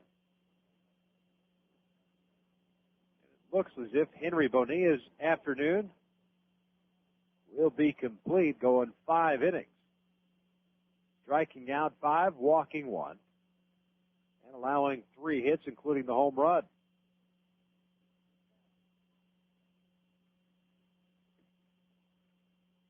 Coulter Bean of the Yankees organization loosening for Grand Canyon. Necro just got thrown out trying to steal his second base. Great throw by Kopitsky. Necro came up lame a little bit, limping on that right side. Heads back to that third base dugout. That's the first time Necro's been caught stealing. His only attempt, actually. So 1 out now. A 1-2 count on Shoemaker. Veras now from the windup. Curveball, foul to the left side, out of play.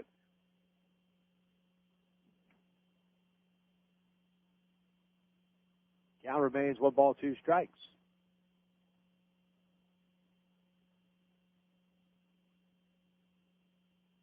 One-two pitch on the way. Curveball just missed inside.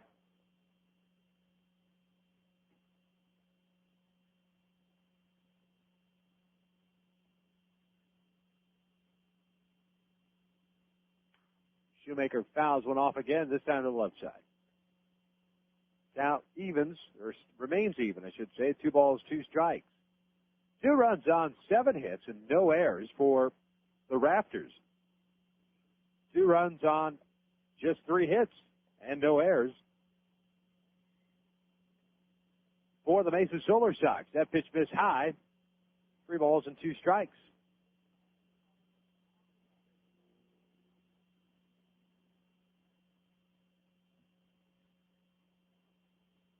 Payoff pitch on the way. Fastball skied down the left field line. Giving chases Gomes, but he's going to run out of room. So the count will remain 3 balls, 2 strikes.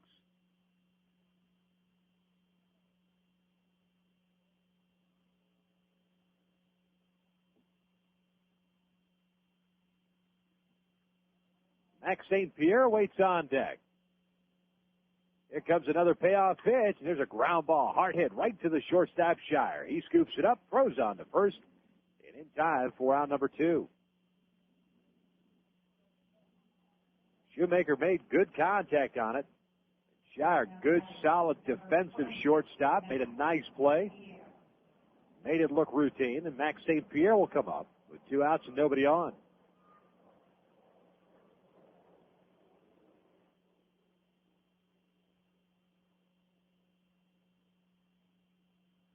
First pitch from Veras, fastball downstairs, ball 1.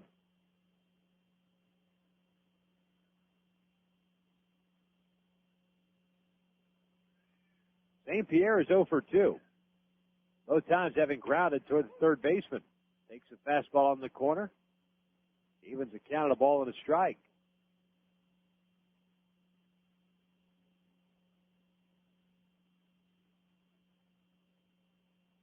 Bears has got a pretty good live fastball. 1-1 pitch, fastball foul back behind the plate. Over my head. A ball and 2 strikes. 2-2 game, top of the 6th inning.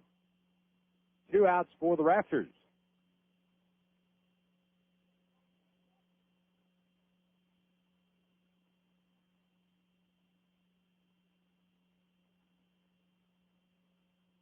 The 1-2 off speed, just missed away.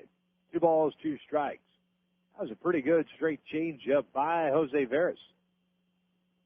Missed away from the right-hand hitting catcher. And he'll have a 2 ball, 2 strike count to deal with. And the pitch, fastball away. 3 balls, 2 strikes.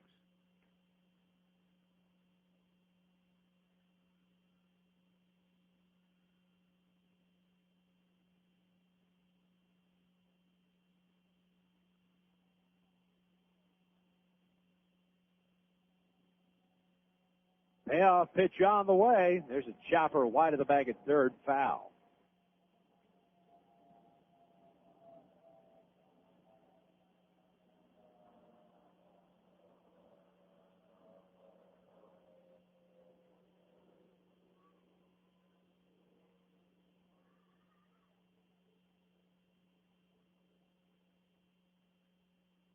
St. Pierre finally steps back into the batter's box. Veras gets his side. Payoff pitch again. Fastball fouled back behind the plate.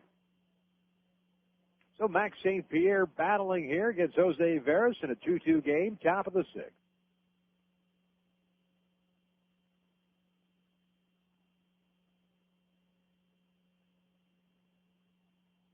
Outfield rather shallow for St. Pierre. There's another payoff pitch. Another foul ball behind the plate.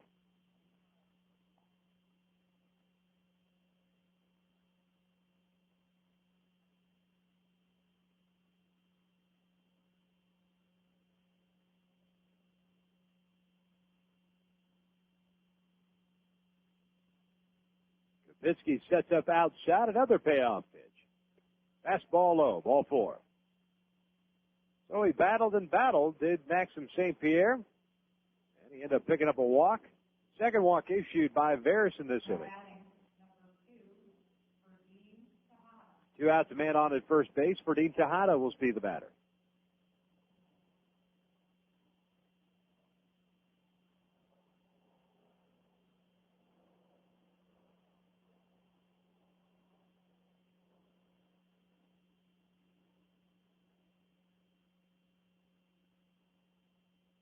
Otto will slap one deep to left field. Gomes is going back near the warning track, and he'll track it down for the third out. So nothing doing for the Grand Canyon Rafters in their half of the sixth inning. No runs on no hits. One man was left on base. And as we head to the bottom of the sixth inning, we remain tied up at 2 runs apiece as you're listening to Arizona Fall League action live and exclusively on MLB.com radio. MLB.com radio heats up even as the weather cools down. Join Diamondbacks broadcaster and MLB.com radio contributor Victor Rojas as we bring you Arizona Fall League action. Just because the World Series is over doesn't mean the play stops. Check out some of the best the minor leagues has to offer with prospects like Delman Young, J.D. Durbin, and J.R. House, just steps away from the big time. Victor Rojas in Arizona Fall League action. It's MLB.com radio heating up on the road to the 2004 season. And don't worry, it's a dry heat. You love the game. You love your team. And you love your friends and family. So to get home safely, you hand off your keys to a sober, designated driver. America's all-star team of sports leagues, stadium service partners, brewers, broadcasters, and traffic safety experts thanks the sober, designated drivers who make sure you buckle up and get you home safely. Victor Rojas has done it all. He's played minor league baseball, worked the bullpen as a catcher with the Florida Marlins. He was the general manager of a minor league team that won a championship, and now he works as part of the broadcast team for the Arizona Diamondbacks. Yet with all of that, Victor still finds time to fill us with many baseball tidbits. Since you're all fired up, Ricky's a pretty quotable guy. Yeah. Just ask him. I don't want to be one of those great players who never made it to the series. He played in 3 World Series.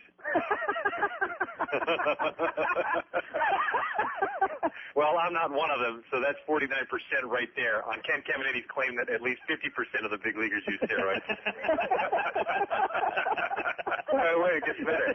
Steve Finley was Henderson's teammate in San Diego. The tale has them boarding a bus when Finley told Henderson, sit anywhere you want, you've got tenure. To which Henderson said, 10 years? What are you talking about? Ricky got 16, 17 years. Oh, that's classic. Victor Rojas, attitude, humor, and knowledge of the game. Just another few reasons to listen to MLB.com radio. Believe it. Well, bottom of the sixth inning we go. 2-2 ball game. New pitcher now for the Grand Canyon Rafters, as Coulter Bean from the Yankees organization is facing Kelly Johnson from the Braves. Bean, this year in the Arizona Fall League, a 1-1 mark and a 6.07 earned run average in 9 ball games. He does have a save. As I welcome in my former broadcast partner, who is in Pittsburgh, Pennsylvania, freezing his tail off with his family, Jonathan Mayo now joins me here on our broadcast. And Jonathan, you've had a new, assignment this year, and a lot of it has to do and revolves around minor league players. Yeah, that's been my writing gig aside from radio, has been just doing minors, and obviously it's been busy with all the AFL coverage we've done on MLB.com. I want to point out that yesterday here in Pittsburgh it was 80 degrees and sunny, Victor, so you can take your little tail comment and do with it what you may. And more times than not, I will. Kelly Johnson just struck out swinging to lead off the bottom of the sixth inning. Well, do you know anything about Coulter Bean other than the fact that he's got a really cool name? Yeah, he goes by Butter most of the time. No, I don't know much about Coulter Bean. We're off and running, aren't we, Victor? Unfortunately, doesn't really matter. I don't know much about Coulter. All right. Well, what have you done this year? Whom have you spoken to this year that kind of took you aback a little bit? Maybe that you weren't expecting something from this person, or as you looked at him, or after you talked to them, you said, you know what, and you looked at his numbers, this guy's got a chance to be at the big league levels, someone that maybe we don't even know about. Well, a lot of the guys that I've talked to are probably people that are listening and are fans of minor league baseball are familiar with. Obviously, one guy who has been doing a journal for us for Team USA has been J.D. Durbin, and talking to him is just absolutely an enjoyable experience because he's got such a great personality. But he's one of these guys that the more you talk to him, the more you really believe that he will have a future in the major leagues. He's not very big, but he can still throw pretty hard, and he's got a few pitches, and pitched a scoreless inning yesterday in their Olympic qualifying game that they won 10-0, and has been giving us great content for the site because he's very funny and almost too honest. And that might be a downfall for him eventually. He's a little too honest in terms of what he's bringing on the mound, but he'll learn. And the Twins organization, they've been smart enough to sort of pair him up with Joe Mauer, and both of them probably, I can imagine, will see Major League time sometime in 2004, if not right out of the gate out of spring training. Wow. Well, that says a lot. And Team USA off to a great start. Now, I believe 2-0. Mm-hmm. They've got a big game against Panama tonight, which Panama hasn't lost yet either. They're both in the same group. I think even if the United States loses, they'll still probably move on, but a win here will clinch them to move on into the semifinal round. Now, and I was listening to the Baseball America Hour before our broadcast yesterday. I forget who it was. I think it was John Manuel. I forget who the other gentleman was. It wasn't Will Lingo. It was Will Lingo, actually, this time around. Was it? Yeah. Oh, maybe it was Will Lingo and somebody else. But anyway, that's neither here nor there. Well, it probably was there, but go ahead. But they were saying that whomever there was a benefit, of course, as to who Team USA would play based on their record. One would either be Team Mexico or the other being Team Puerto Rico, and of course, the preference being Mexico as opposed to Puerto Rico because of the young players they have on that team. Yeah, I think there's something to be said for that. Puerto Rico has also been playing well. I think Sandy Alomar Sr. is managing that team. But the thing with the Team USA that's interesting to see how they do is that assuming that they do qualify, which is no guarantee because there are a lot of good teams in this tournament in Panama, a lot of these guys that you're seeing playing now might end up on the 2004 roster, depending on whether or not they're have reached the big leagues. A guy like Joe Mauer probably won't make it to the Olympic team because the Twins won't want him to play in the Olympics at that point. But there are several other players that are there who maybe are a step or two further away from the big leagues than a guy like Mauer is, who might be able to help the Olympic team out in Athens in 2004. Now, you get to be here starting, next Monday? I get to Arizona on Saturday evening, but obviously there are no games on Sunday, so Monday will be the first AFL action I will see in person. Are you looking forward to it? I was until I was told I had to work with you. You had to work with me? Yeah, that's what I was told. Yeah, no, of course I'm looking forward to it.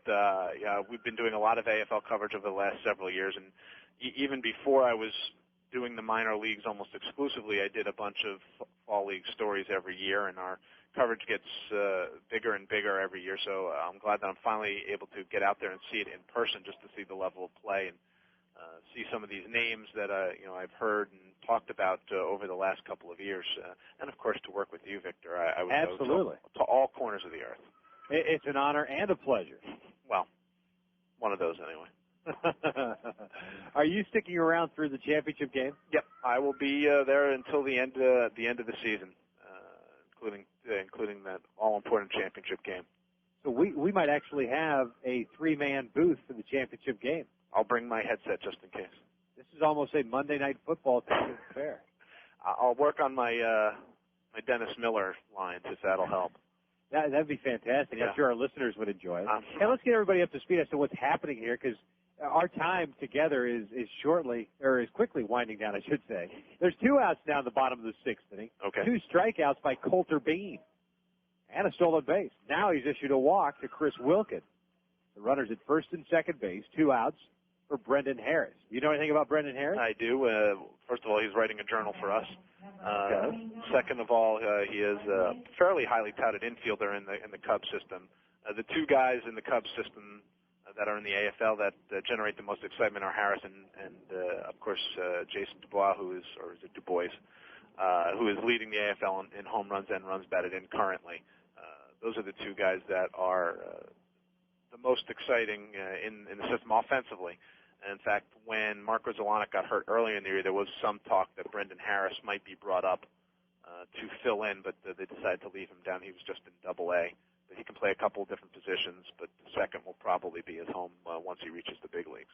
Yeah, we were talking, Mike Ciano and I were talking before the game started, and he was asking him about players that I thought were, just ready to make the next step to the big leagues. And unlike last year where there were so many good players here that were just pushing the envelope, this year, not so many.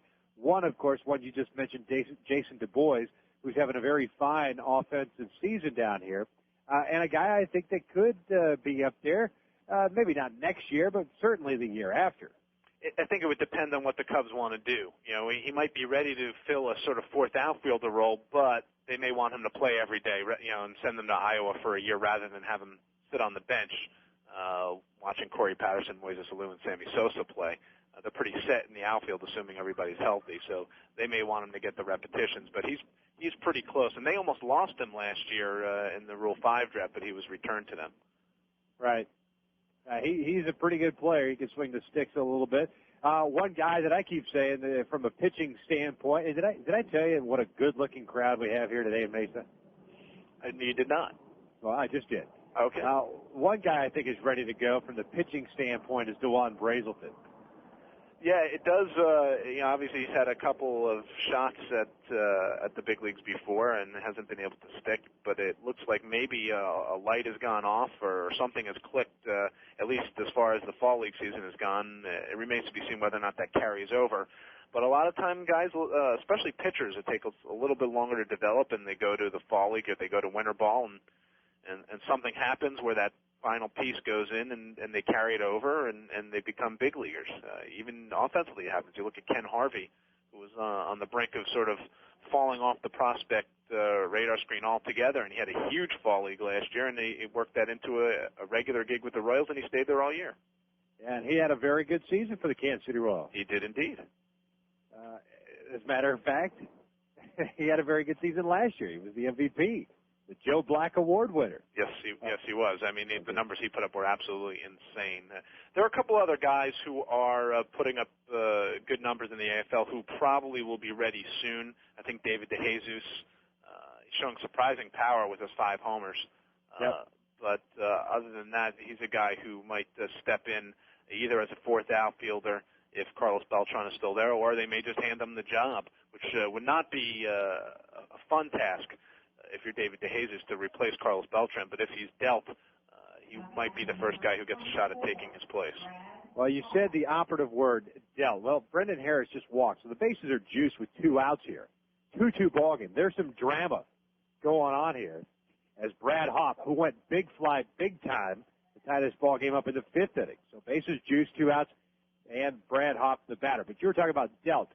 As far as the hot stove is concerned, and those, of course, because conversations are ongoing, especially with our hot stove reports on MLB.com radio. One such rumor has Carlos Beltran possibly going to the Yankees for Alfonso Soriano. And Hop drives one to dead center field. Nobody's going to get it. This could clear the bases. 1 run is in. 2 runs are in. Here comes Harris. He's going to score, and it's a 5-2 lead for the Solar Sox as they lead it here at the bottom of the 6th inning. Wow, I'm tired now. I feel like I'm there.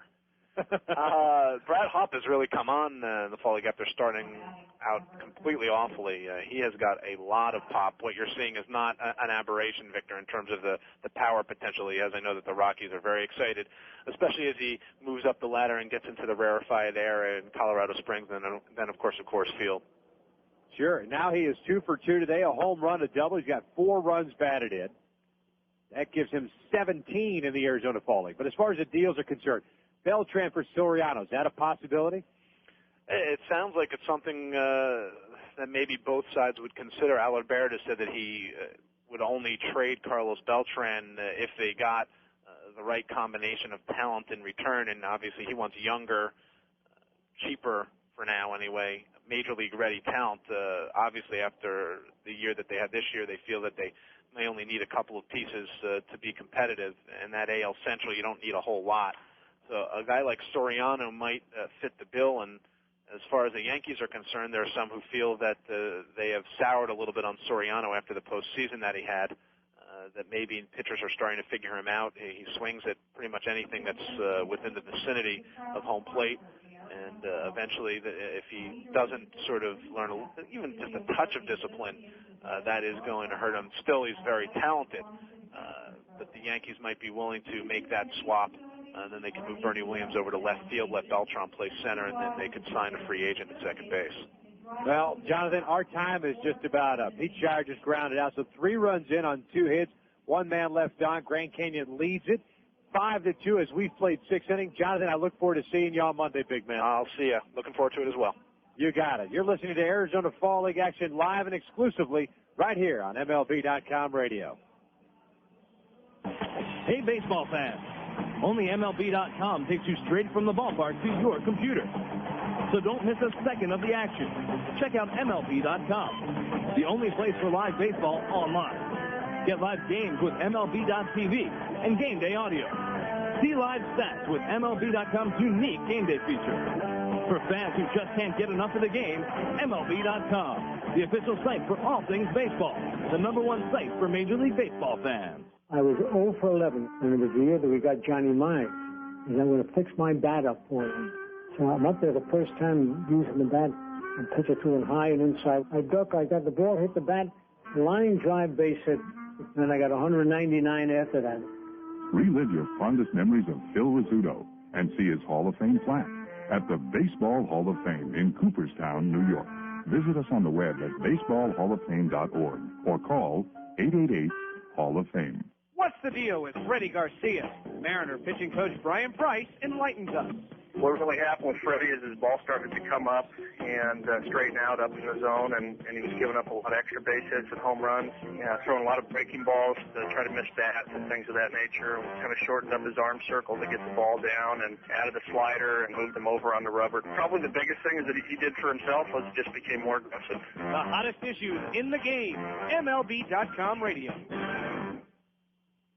Well, top of the 7th inning we go, 5-2. The Mesa Solar Sox leading the Grand Canyon Rafters. Top of the order, Nuke Logan. As he squares the bunt, pulls it back, and takes a pitch high for ball 1. Our thanks, of course, to Jonathan Mayo, MLB.com writer and MLB.com radio contributor throughout the season. Looking forward to seeing and visiting with him on Monday. Logan, ground ball off the glove of Barris. He sticks with it. He's got to hurry, though. High throw, and he overthrows Wilkin.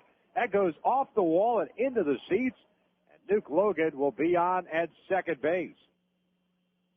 There is the pitcher, had a comebacker, shot off his glove towards third base, picked it up, realized that Logan was flying down the line. There's not much he could do there. It should be ruled an error. Nope, they're going to call it a hit. The generosity continues. There is an error as far as Logan going to first base, but I believe if Barris throws a strike to Wilkin, they get Logan. But instead, leadoff man on board, nobody out, and Donald Kelly steps in. Kelly squares the bunt, takes a pitch inside, ball 1. Kelly is 0 for 2, having flown out twice. He's walked and scored a run. Solar Sox with 3 runs in the bottom of the 6th inning to break the deadlock as Kelly pops it up, shallow left field. Shire, the shortstop, going out. Gomes, the left fielder, coming in. It'll be Gomes making the catch for the first out. The second time in this ballgame we've seen a hitter not able to advance the runner from second base and nobody out.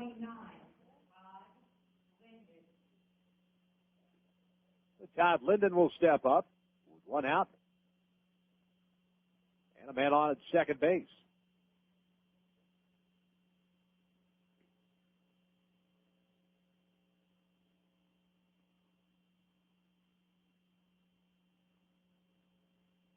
Linden this afternoon, 2 for 3, a double, a single, and a strikeout. Checked his swing, but it caught the corner anyways. Strike 1.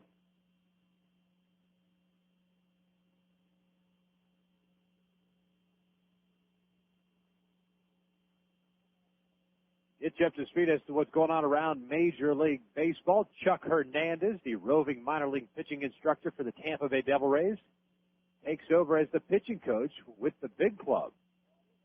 As Chris Bosio, who came over from Seattle with Lou Piniella, has stepped down due to personal reasons. So Chuck Hernandez will take over there, former big league pitching coach with the California Angels, then California Angels. Albert Pujols Named Player of the Year by his peers. Swinging a miss by Linden. Ball and 2 strikes. And, of course, National League Gold Gloves announced. Matheny at catcher. Derek Lee at first. Castillo at second. Scott Rowland at third. The outfield at Gold Gloves, Andrew Jones, Jim Edmonds, Jose Cruz Jr., and Mike Hampton picked up the Gold Glove, ending Greg Maddox's 13-year run and becomes the first pitcher ever to win a Gold Glove and Silver Slugger in the same season. And that tidbit, morsel, if you will, courtesy of Mike Ciano, he of the Fantasy 411 fame. And that's what's going on around Major League Baseball. 2 balls and 2 strikes on Todd Linden. Logan leads off at second base. Excellent speed. 2-2 pitch. Little jam job flare, but just wide of the line down the third base side. Count remains 2 balls, 2 strikes.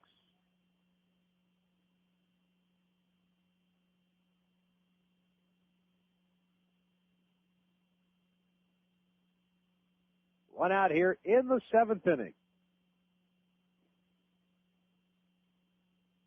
Scottsdale Scorpions will visit the Mesa Desert Dogs tomorrow afternoon. We'll have the action with first pitch coming at 3 o'clock Eastern time. Off speed, pull to the right side. Wilkin backs up. Barris is covering. Flip underhand, and out 2 is recorded. Logan moves to third on the putout. As Linden retired 3-1, and now 2 outs. For the designated hitter, Mike Vento.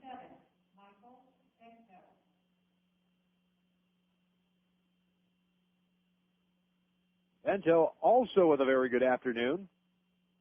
2 for 3, struck out in the first inning, and it's a solo home run to give the Rafters a brief 1-0 lead in the 4th. And then had an RBI single in the 5th inning.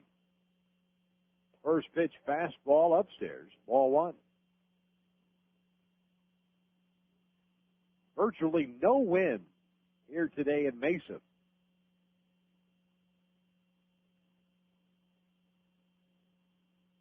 Two home runs so far, Ventos and, of course, Brad Hops for the Mesa Solar Sox. 1-0, good fastball, caught the outside corner. A ball and a strike.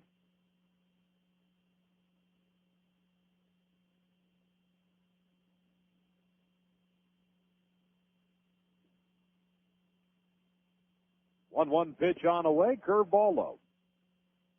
2-1 the count. There is the third pitcher of record for the Mesa Solar Sox.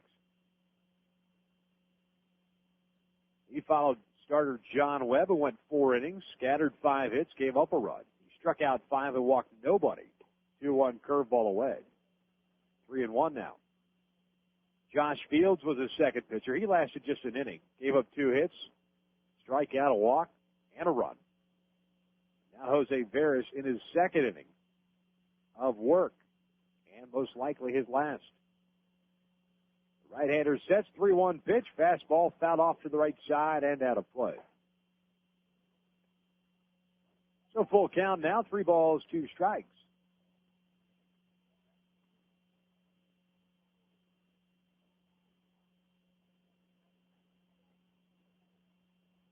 On the other side, though, Grand Canyon, just 2 pitchers. Henry Bonilla went 5, gave up 3 hits, struck out 5. And Coulter Bean has come on. Vento skies one to right field.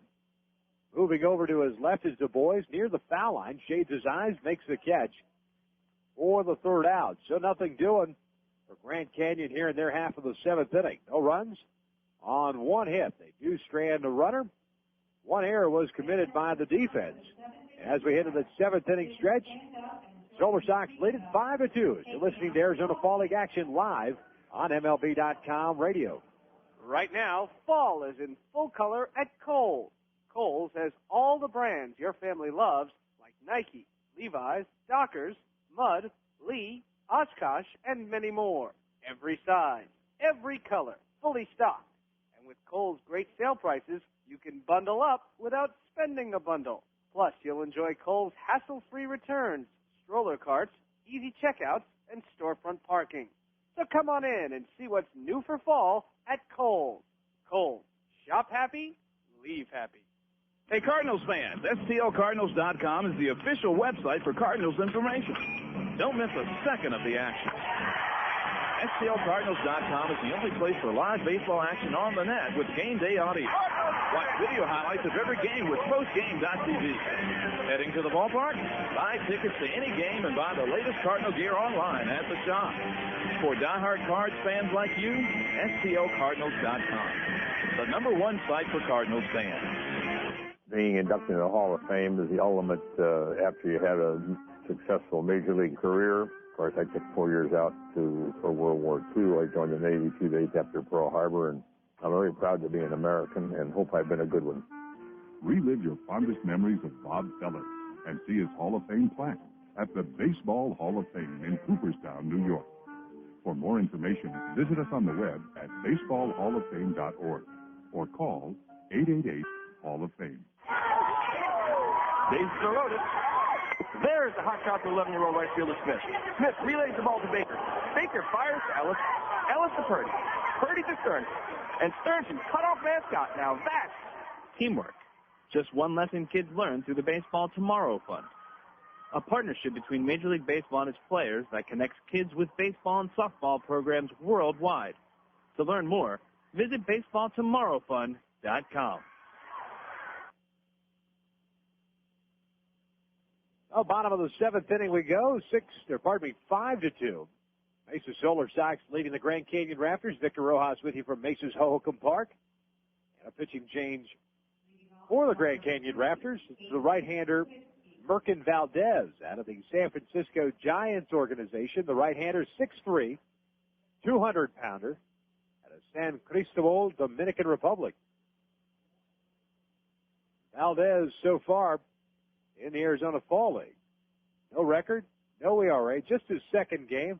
He's thrown 1 inning, allowed a hit, and he struck out a batter.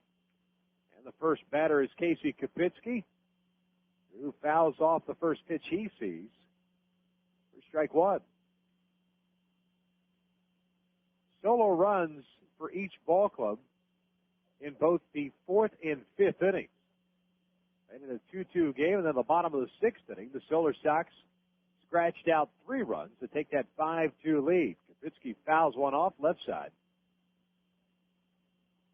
No balls and 2 strikes on the Cubs catcher, who is 1 for 2, a single and a strikeout. Coulter Bean went 1 inning, gave up 2 hits, 2 strikeouts, 2 walks, 3 runs. Breaking ball high. A ball and 2 strikes. So Bean, if the score holds up, would suffer the loss.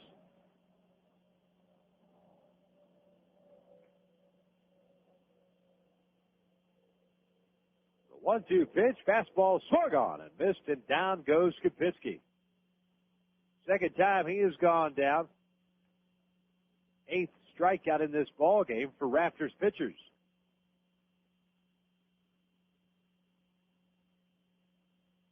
So with 1 out, nobody on, that'll bring up B.J. Littleton.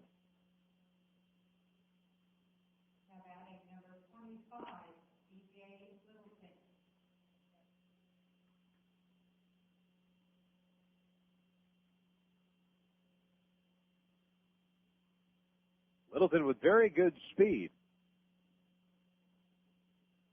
Switch hitter batting from the left side. Takes a pitch down low for ball 1. Littleton in this game 0 for 3. He has flown out twice and reached down a fielder's choice. Pops one up behind the plate. Out of play. 1-1. Diffie played a couple of steps on the grass at third base. Necro back in normal depth at first.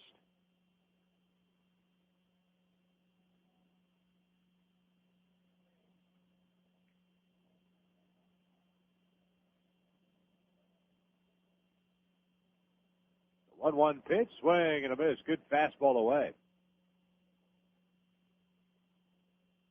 1 ball, 2 strikes.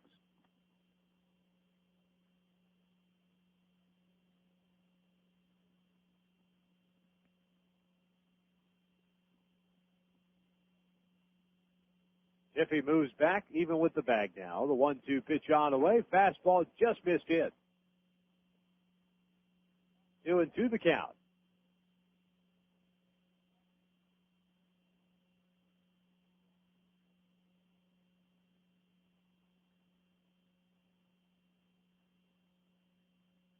The 2-2 pitch. Littleton drives one to left field. Shoemaker's got a beat on it, and he'll make the catch for the second out. So 2 batters up and 2 batters down here in the home half of the 7th. And that'll bring up Kelly Johnson. For Littleton now 0 for 4 on the afternoon. Johnson 0 for 3. He's popped out, flown out, and struck out. First pitch fastball in there, strike 1.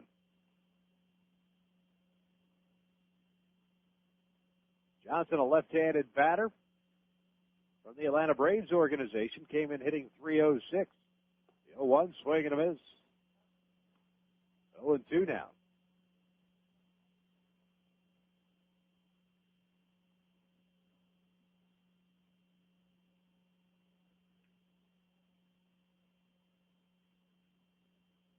Oh, 2 pitch on the way, fouled off to the left side. That leaves the stadium into the parking lot area.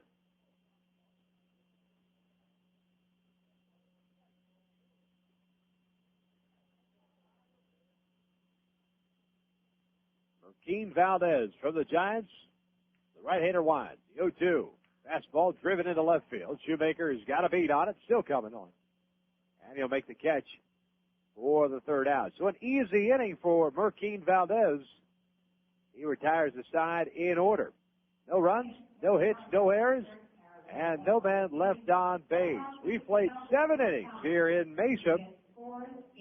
And the Solar Stocks leading at 5-2 as you're listening to Arizona Fall League action, live and exclusively on MLB.com radio. This is Andy Pettit of the New York Yankees. It's never easy to stand your ground when facing the best hitters in the game, but with practice, you gain confidence. To teach values that go beyond the diamond, Major League Baseball charities and Boys and Girls Clubs of America have teamed up to bring baseball and softball to kids around the world. Through programs like RBI and Rookie League, boys and girls learn about teamwork, fair play, and respect. Because when kids believe in themselves, amazing things can happen. Get the perfect gift for the baseball fan in your life at MLB Shop on MLB.com. You can purchase jackets, jerseys, caps, and clothes for men, women, and children. Get a snazzy new batting practice jersey or a classic replica jersey of your favorite team. You can even customize your jersey. Best of all, it can all be done online. Plus, the MLB Shop has baseball cards, bobblehead dolls, books, videos, and so much more. All purchases are private and secure, and the MLB Shop accepts all major credit cards. Click on the MLB Shop button at the top right of MLB.com and get that perfect gift today.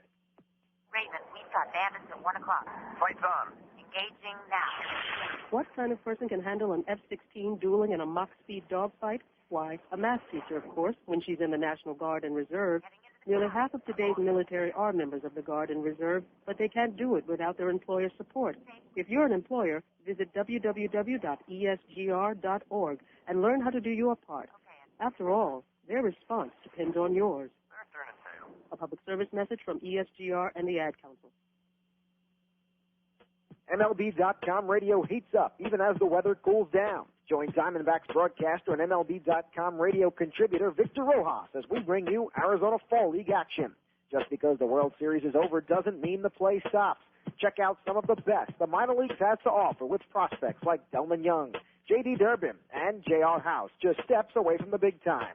Victor Rojas in Arizona Fall League action. It's MLB.com radio heating up on the road to the 2004 season. And don't worry, it's a dry heat.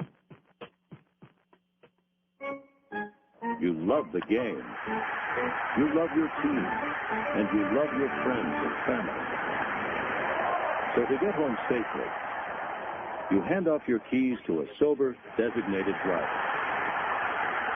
America's all-star team of sports leagues, stadium service partners, brewers, broadcasters, and traffic safety experts thanks the sober, designated drivers who make sure you buckle up and get you home safely.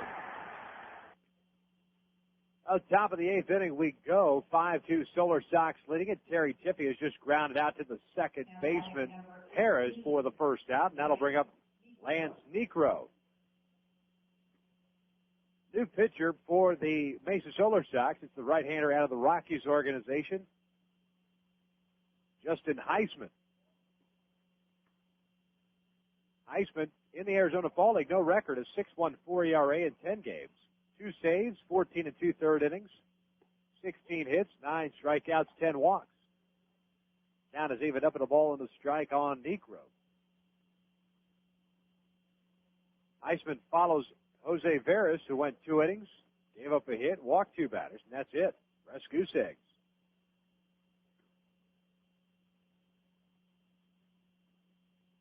The 2-1, there's a chopper, left side. Shortstop Shire's got it behind the bag, throws on the run, and in time for round number 2.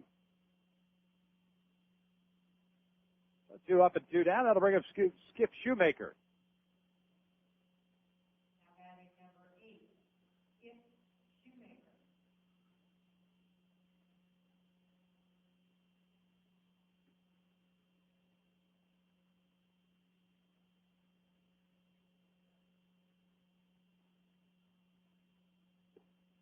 Shoemaker takes a pitch low for ball 1. Shoemaker 2 for 3, a triple single, and a ground out. Johnson at the cut of the grass at third base. Line right to Johnson and almost took a kneecap off. So Shoemaker's hit the ball hard all 4 times up. This one was right to the third baseman, Kelly Johnson.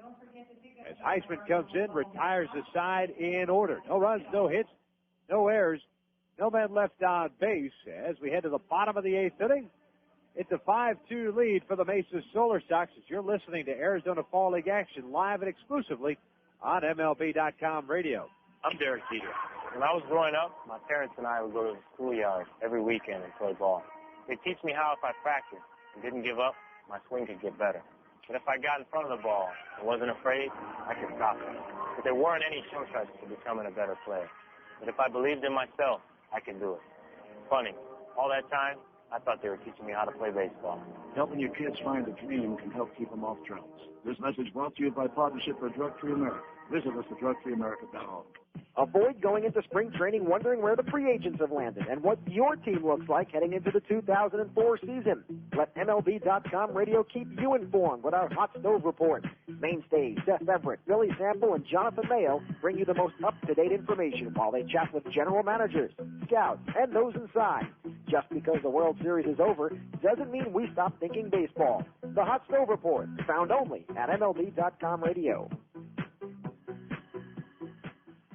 Hi, this is Tommy Lasorda. I want to take this opportunity to congratulate my good friend, Ben Platt, for the great interviews he does on MLB.com radio. Well, thank you, Tommy. You know, I try to interview everyone in baseball, from Hall of Famers like you to the new stars just coming on the scene, every morning on the Baseball Breakfast with Billy Sample and Jonathan Mayo, and afternoons on deck with Seth Everett and Victor Rojas.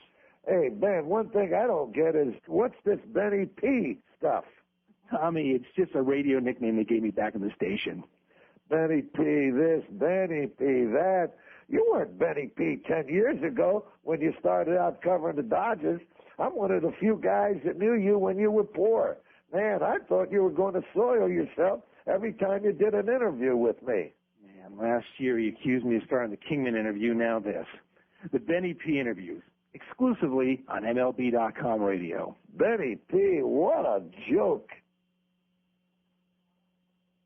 Bottom of the 8th inning we go. 5-2 lead for the Mesa Solar Sox. New pitcher on in relief for the Grand Canyon Rafters. It's the right-hander Brad Thompson out of the St. Louis Cardinals organization. Thompson 1-0, a 2.16 ERA in 6 games.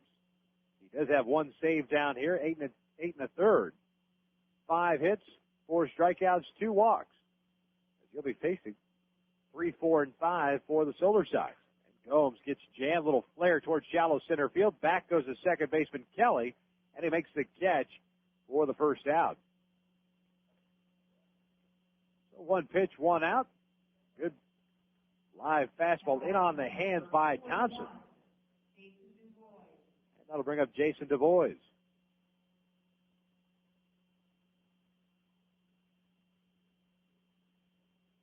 appears as if Justin Heisman worked that one perfect inning. That's going to be it for him as Aaron Raker starting to lose it. Du Bois lines one into left field, base hit. First hit of the afternoon for Du Bois.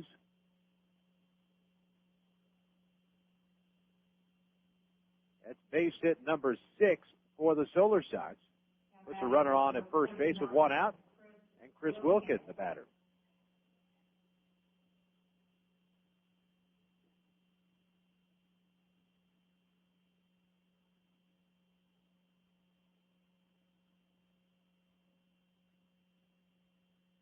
Wilkins batting from the left side. Skies one to dead center field. Logan on the run. He's got his back to the infield. He tracks it down. As Du Bois was at second base, heads back to first base. So Wilkins gave it a ride, but to the deepest part of the ballpark. 2 outs now in the 8th inning. Man on, and that'll be up to Brendan Harris to keep this thing going.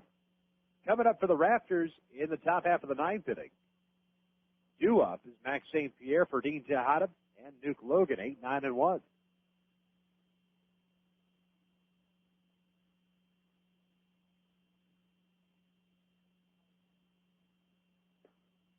Fastball missing inside for ball 1. Well, Dave Wilder has been hired as a special assistant to Chicago White Sox general manager Kenny Williams.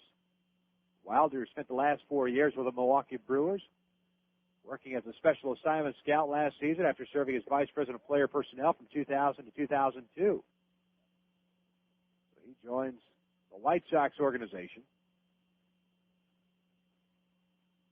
Also on Wednesday, the White Sox announced that they were not renewing the contract of bullpen catcher Man-Soo Lee, who once held the Korean League home run record. He's been the bullpen catcher since 2000. A lot of things happening in the Windy City.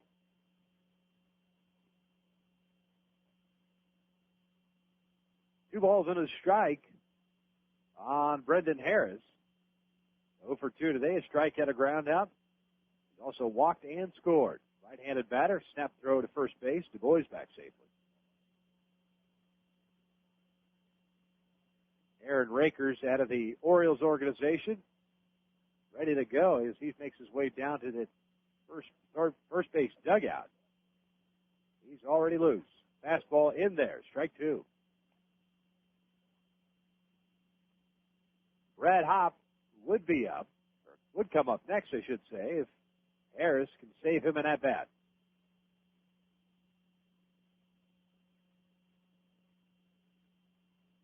Johnson comes set, 2-2 pitch, curveball, pull to left side. Diving stop by the third baseman, Tiffy. Throw across, not in time. A nice play by Terry Tiffy, ranging to his right. His diving stop of the ball took him into foul territory. But Harris is able to leg it out for an infield single, so runners at first and second base, 2 outs. Brad Hopp, the batter. And Hopp, 2 for 2 today, a home run, a double, 4 runs batted in. 5-2 Solar Sox lead at bottom of the 8th.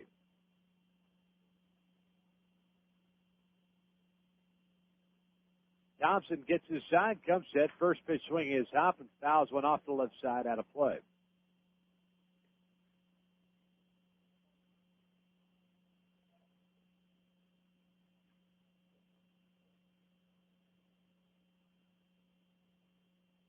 Hopp, an 11th round selection in 2000 by the Rockies out of Louisiana State University.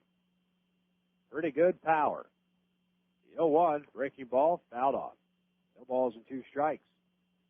This past year, Double-A Tulsa hit 277 with 17 jacks, 68 RBIs in just 93 games.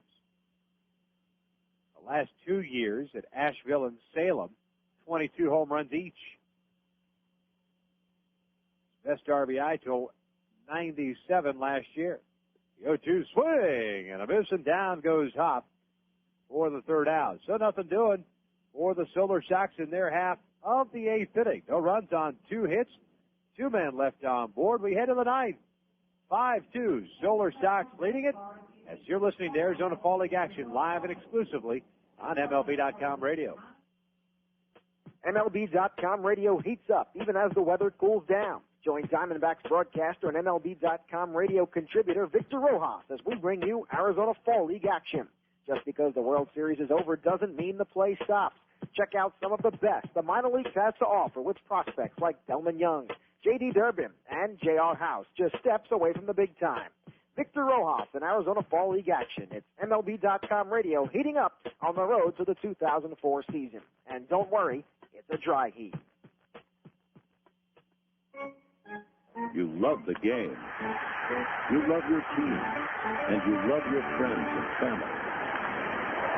So to get home safely, you hand off your keys to a sober, designated driver. America's all-star team of sports leagues, stadium service partners, brewers, broadcasters, and traffic safety experts thanks the sober, designated drivers who make sure you buckle up and get you home safely. Victor Rojas has done it all. He's played minor league baseball, worked the bullpen as a catcher with the Florida Marlins. He was the general manager of a minor league team that won a championship, and now he works as part of the broadcast team for the Arizona Diamondbacks. Yet with all of that, Victor still finds time to fill us with many baseball tidbits. Since you're all fired up, Ricky's a pretty quotable guy. Yeah. Just ask him. I don't want to be one of those great players who never made it to the series. He played in 3 World Series. Well, I'm not one of them, so that's 49% right there on Ken Caminiti's claim that at least 50% of the big leaguers use steroids. Wait, it gets better. Steve Finley was Henderson's teammate in San Diego. The tale has them boarding a bus when Finley told Henderson, sit anywhere you want, you've got tenure. To which Henderson said, 10 years? What are you talking about? Ricky got 16, 17 years. Oh, that's classic. Victor Rojas, attitude, humor, and knowledge of the game. Just another few reasons to listen to MLB.com radio. Believe it. Well, top of the ninth inning we go. 5-2. Mesa Solar Sox leading it. And it'll be Max St. Pierre to face the right-hander Aaron Rakers from the Baltimore Orioles organization. Right-hander working from the stretch. St. Pierre swinging at the first pitch. Skies one to the right side, and Wilkin will run out of room. As that falls into the seats for strike one. Rakers 5-0. A 1.76 ERA in 10 games down here. He does have a save, 15 and a third innings, 10 hits, 17 strikeouts, 3 walks. The 0-1 pitch, breaking ball, caught the corner. No balls and 2 strikes on St. Pierre, who was 0 for 2, including a walk.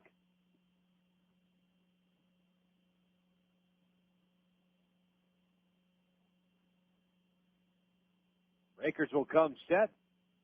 The 0-2 pitch, fastball driven to left field, deep left field, but Gomes is going to have a beat on as he makes a catch for the first out.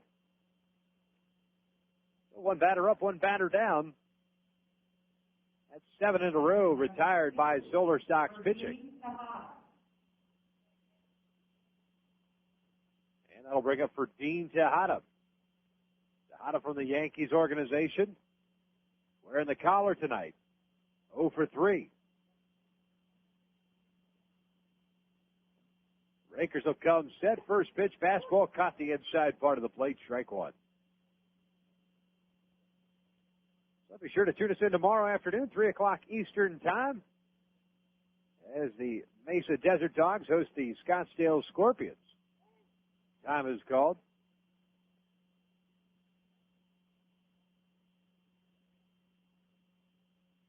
Tejada steps back in there. Johnson playing on the grass at third base. Swing and a miss, off-speed pitch. Adam fooled. And Tejada in the hole, and no balls and 2 strikes.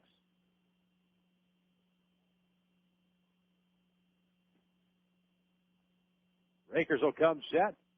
0-2 pitch on the way. Swing and a miss, and down goes Tejada for the second out of the inning. So the Rafters down to their last chance here. 2 outs in the ninth inning, trailing it by 3. Duke Logan will step in.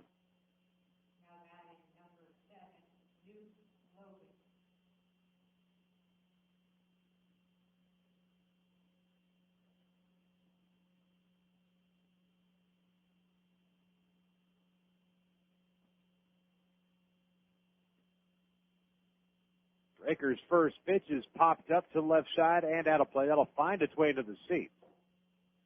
No balls and a strike on Logan. Center fielder. 1 for 4 today. An infield single in his last at-bat.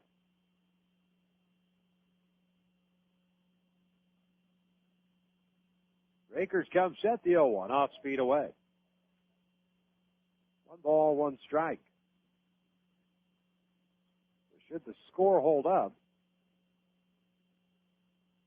Solar Sox will move to 19-10 here in the Arizona Fall League, and at least, at the very least, maintain their 3-game advantage over the Peoria Saguaro. There's a fly ball, should end it. Left side of the infield. Shire, the shortstop, got it, makes the catch for the 3rd out, and the Solar Sox pick up the victory by the final of 5-2. 2 runs on 8 hits and no errors. 8 left on for the Rafters. 5 runs on 7 hits. 1 error.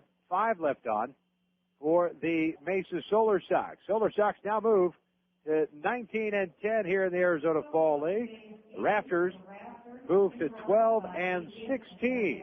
That's going to do it for us here from Mesa's Hohokam Park.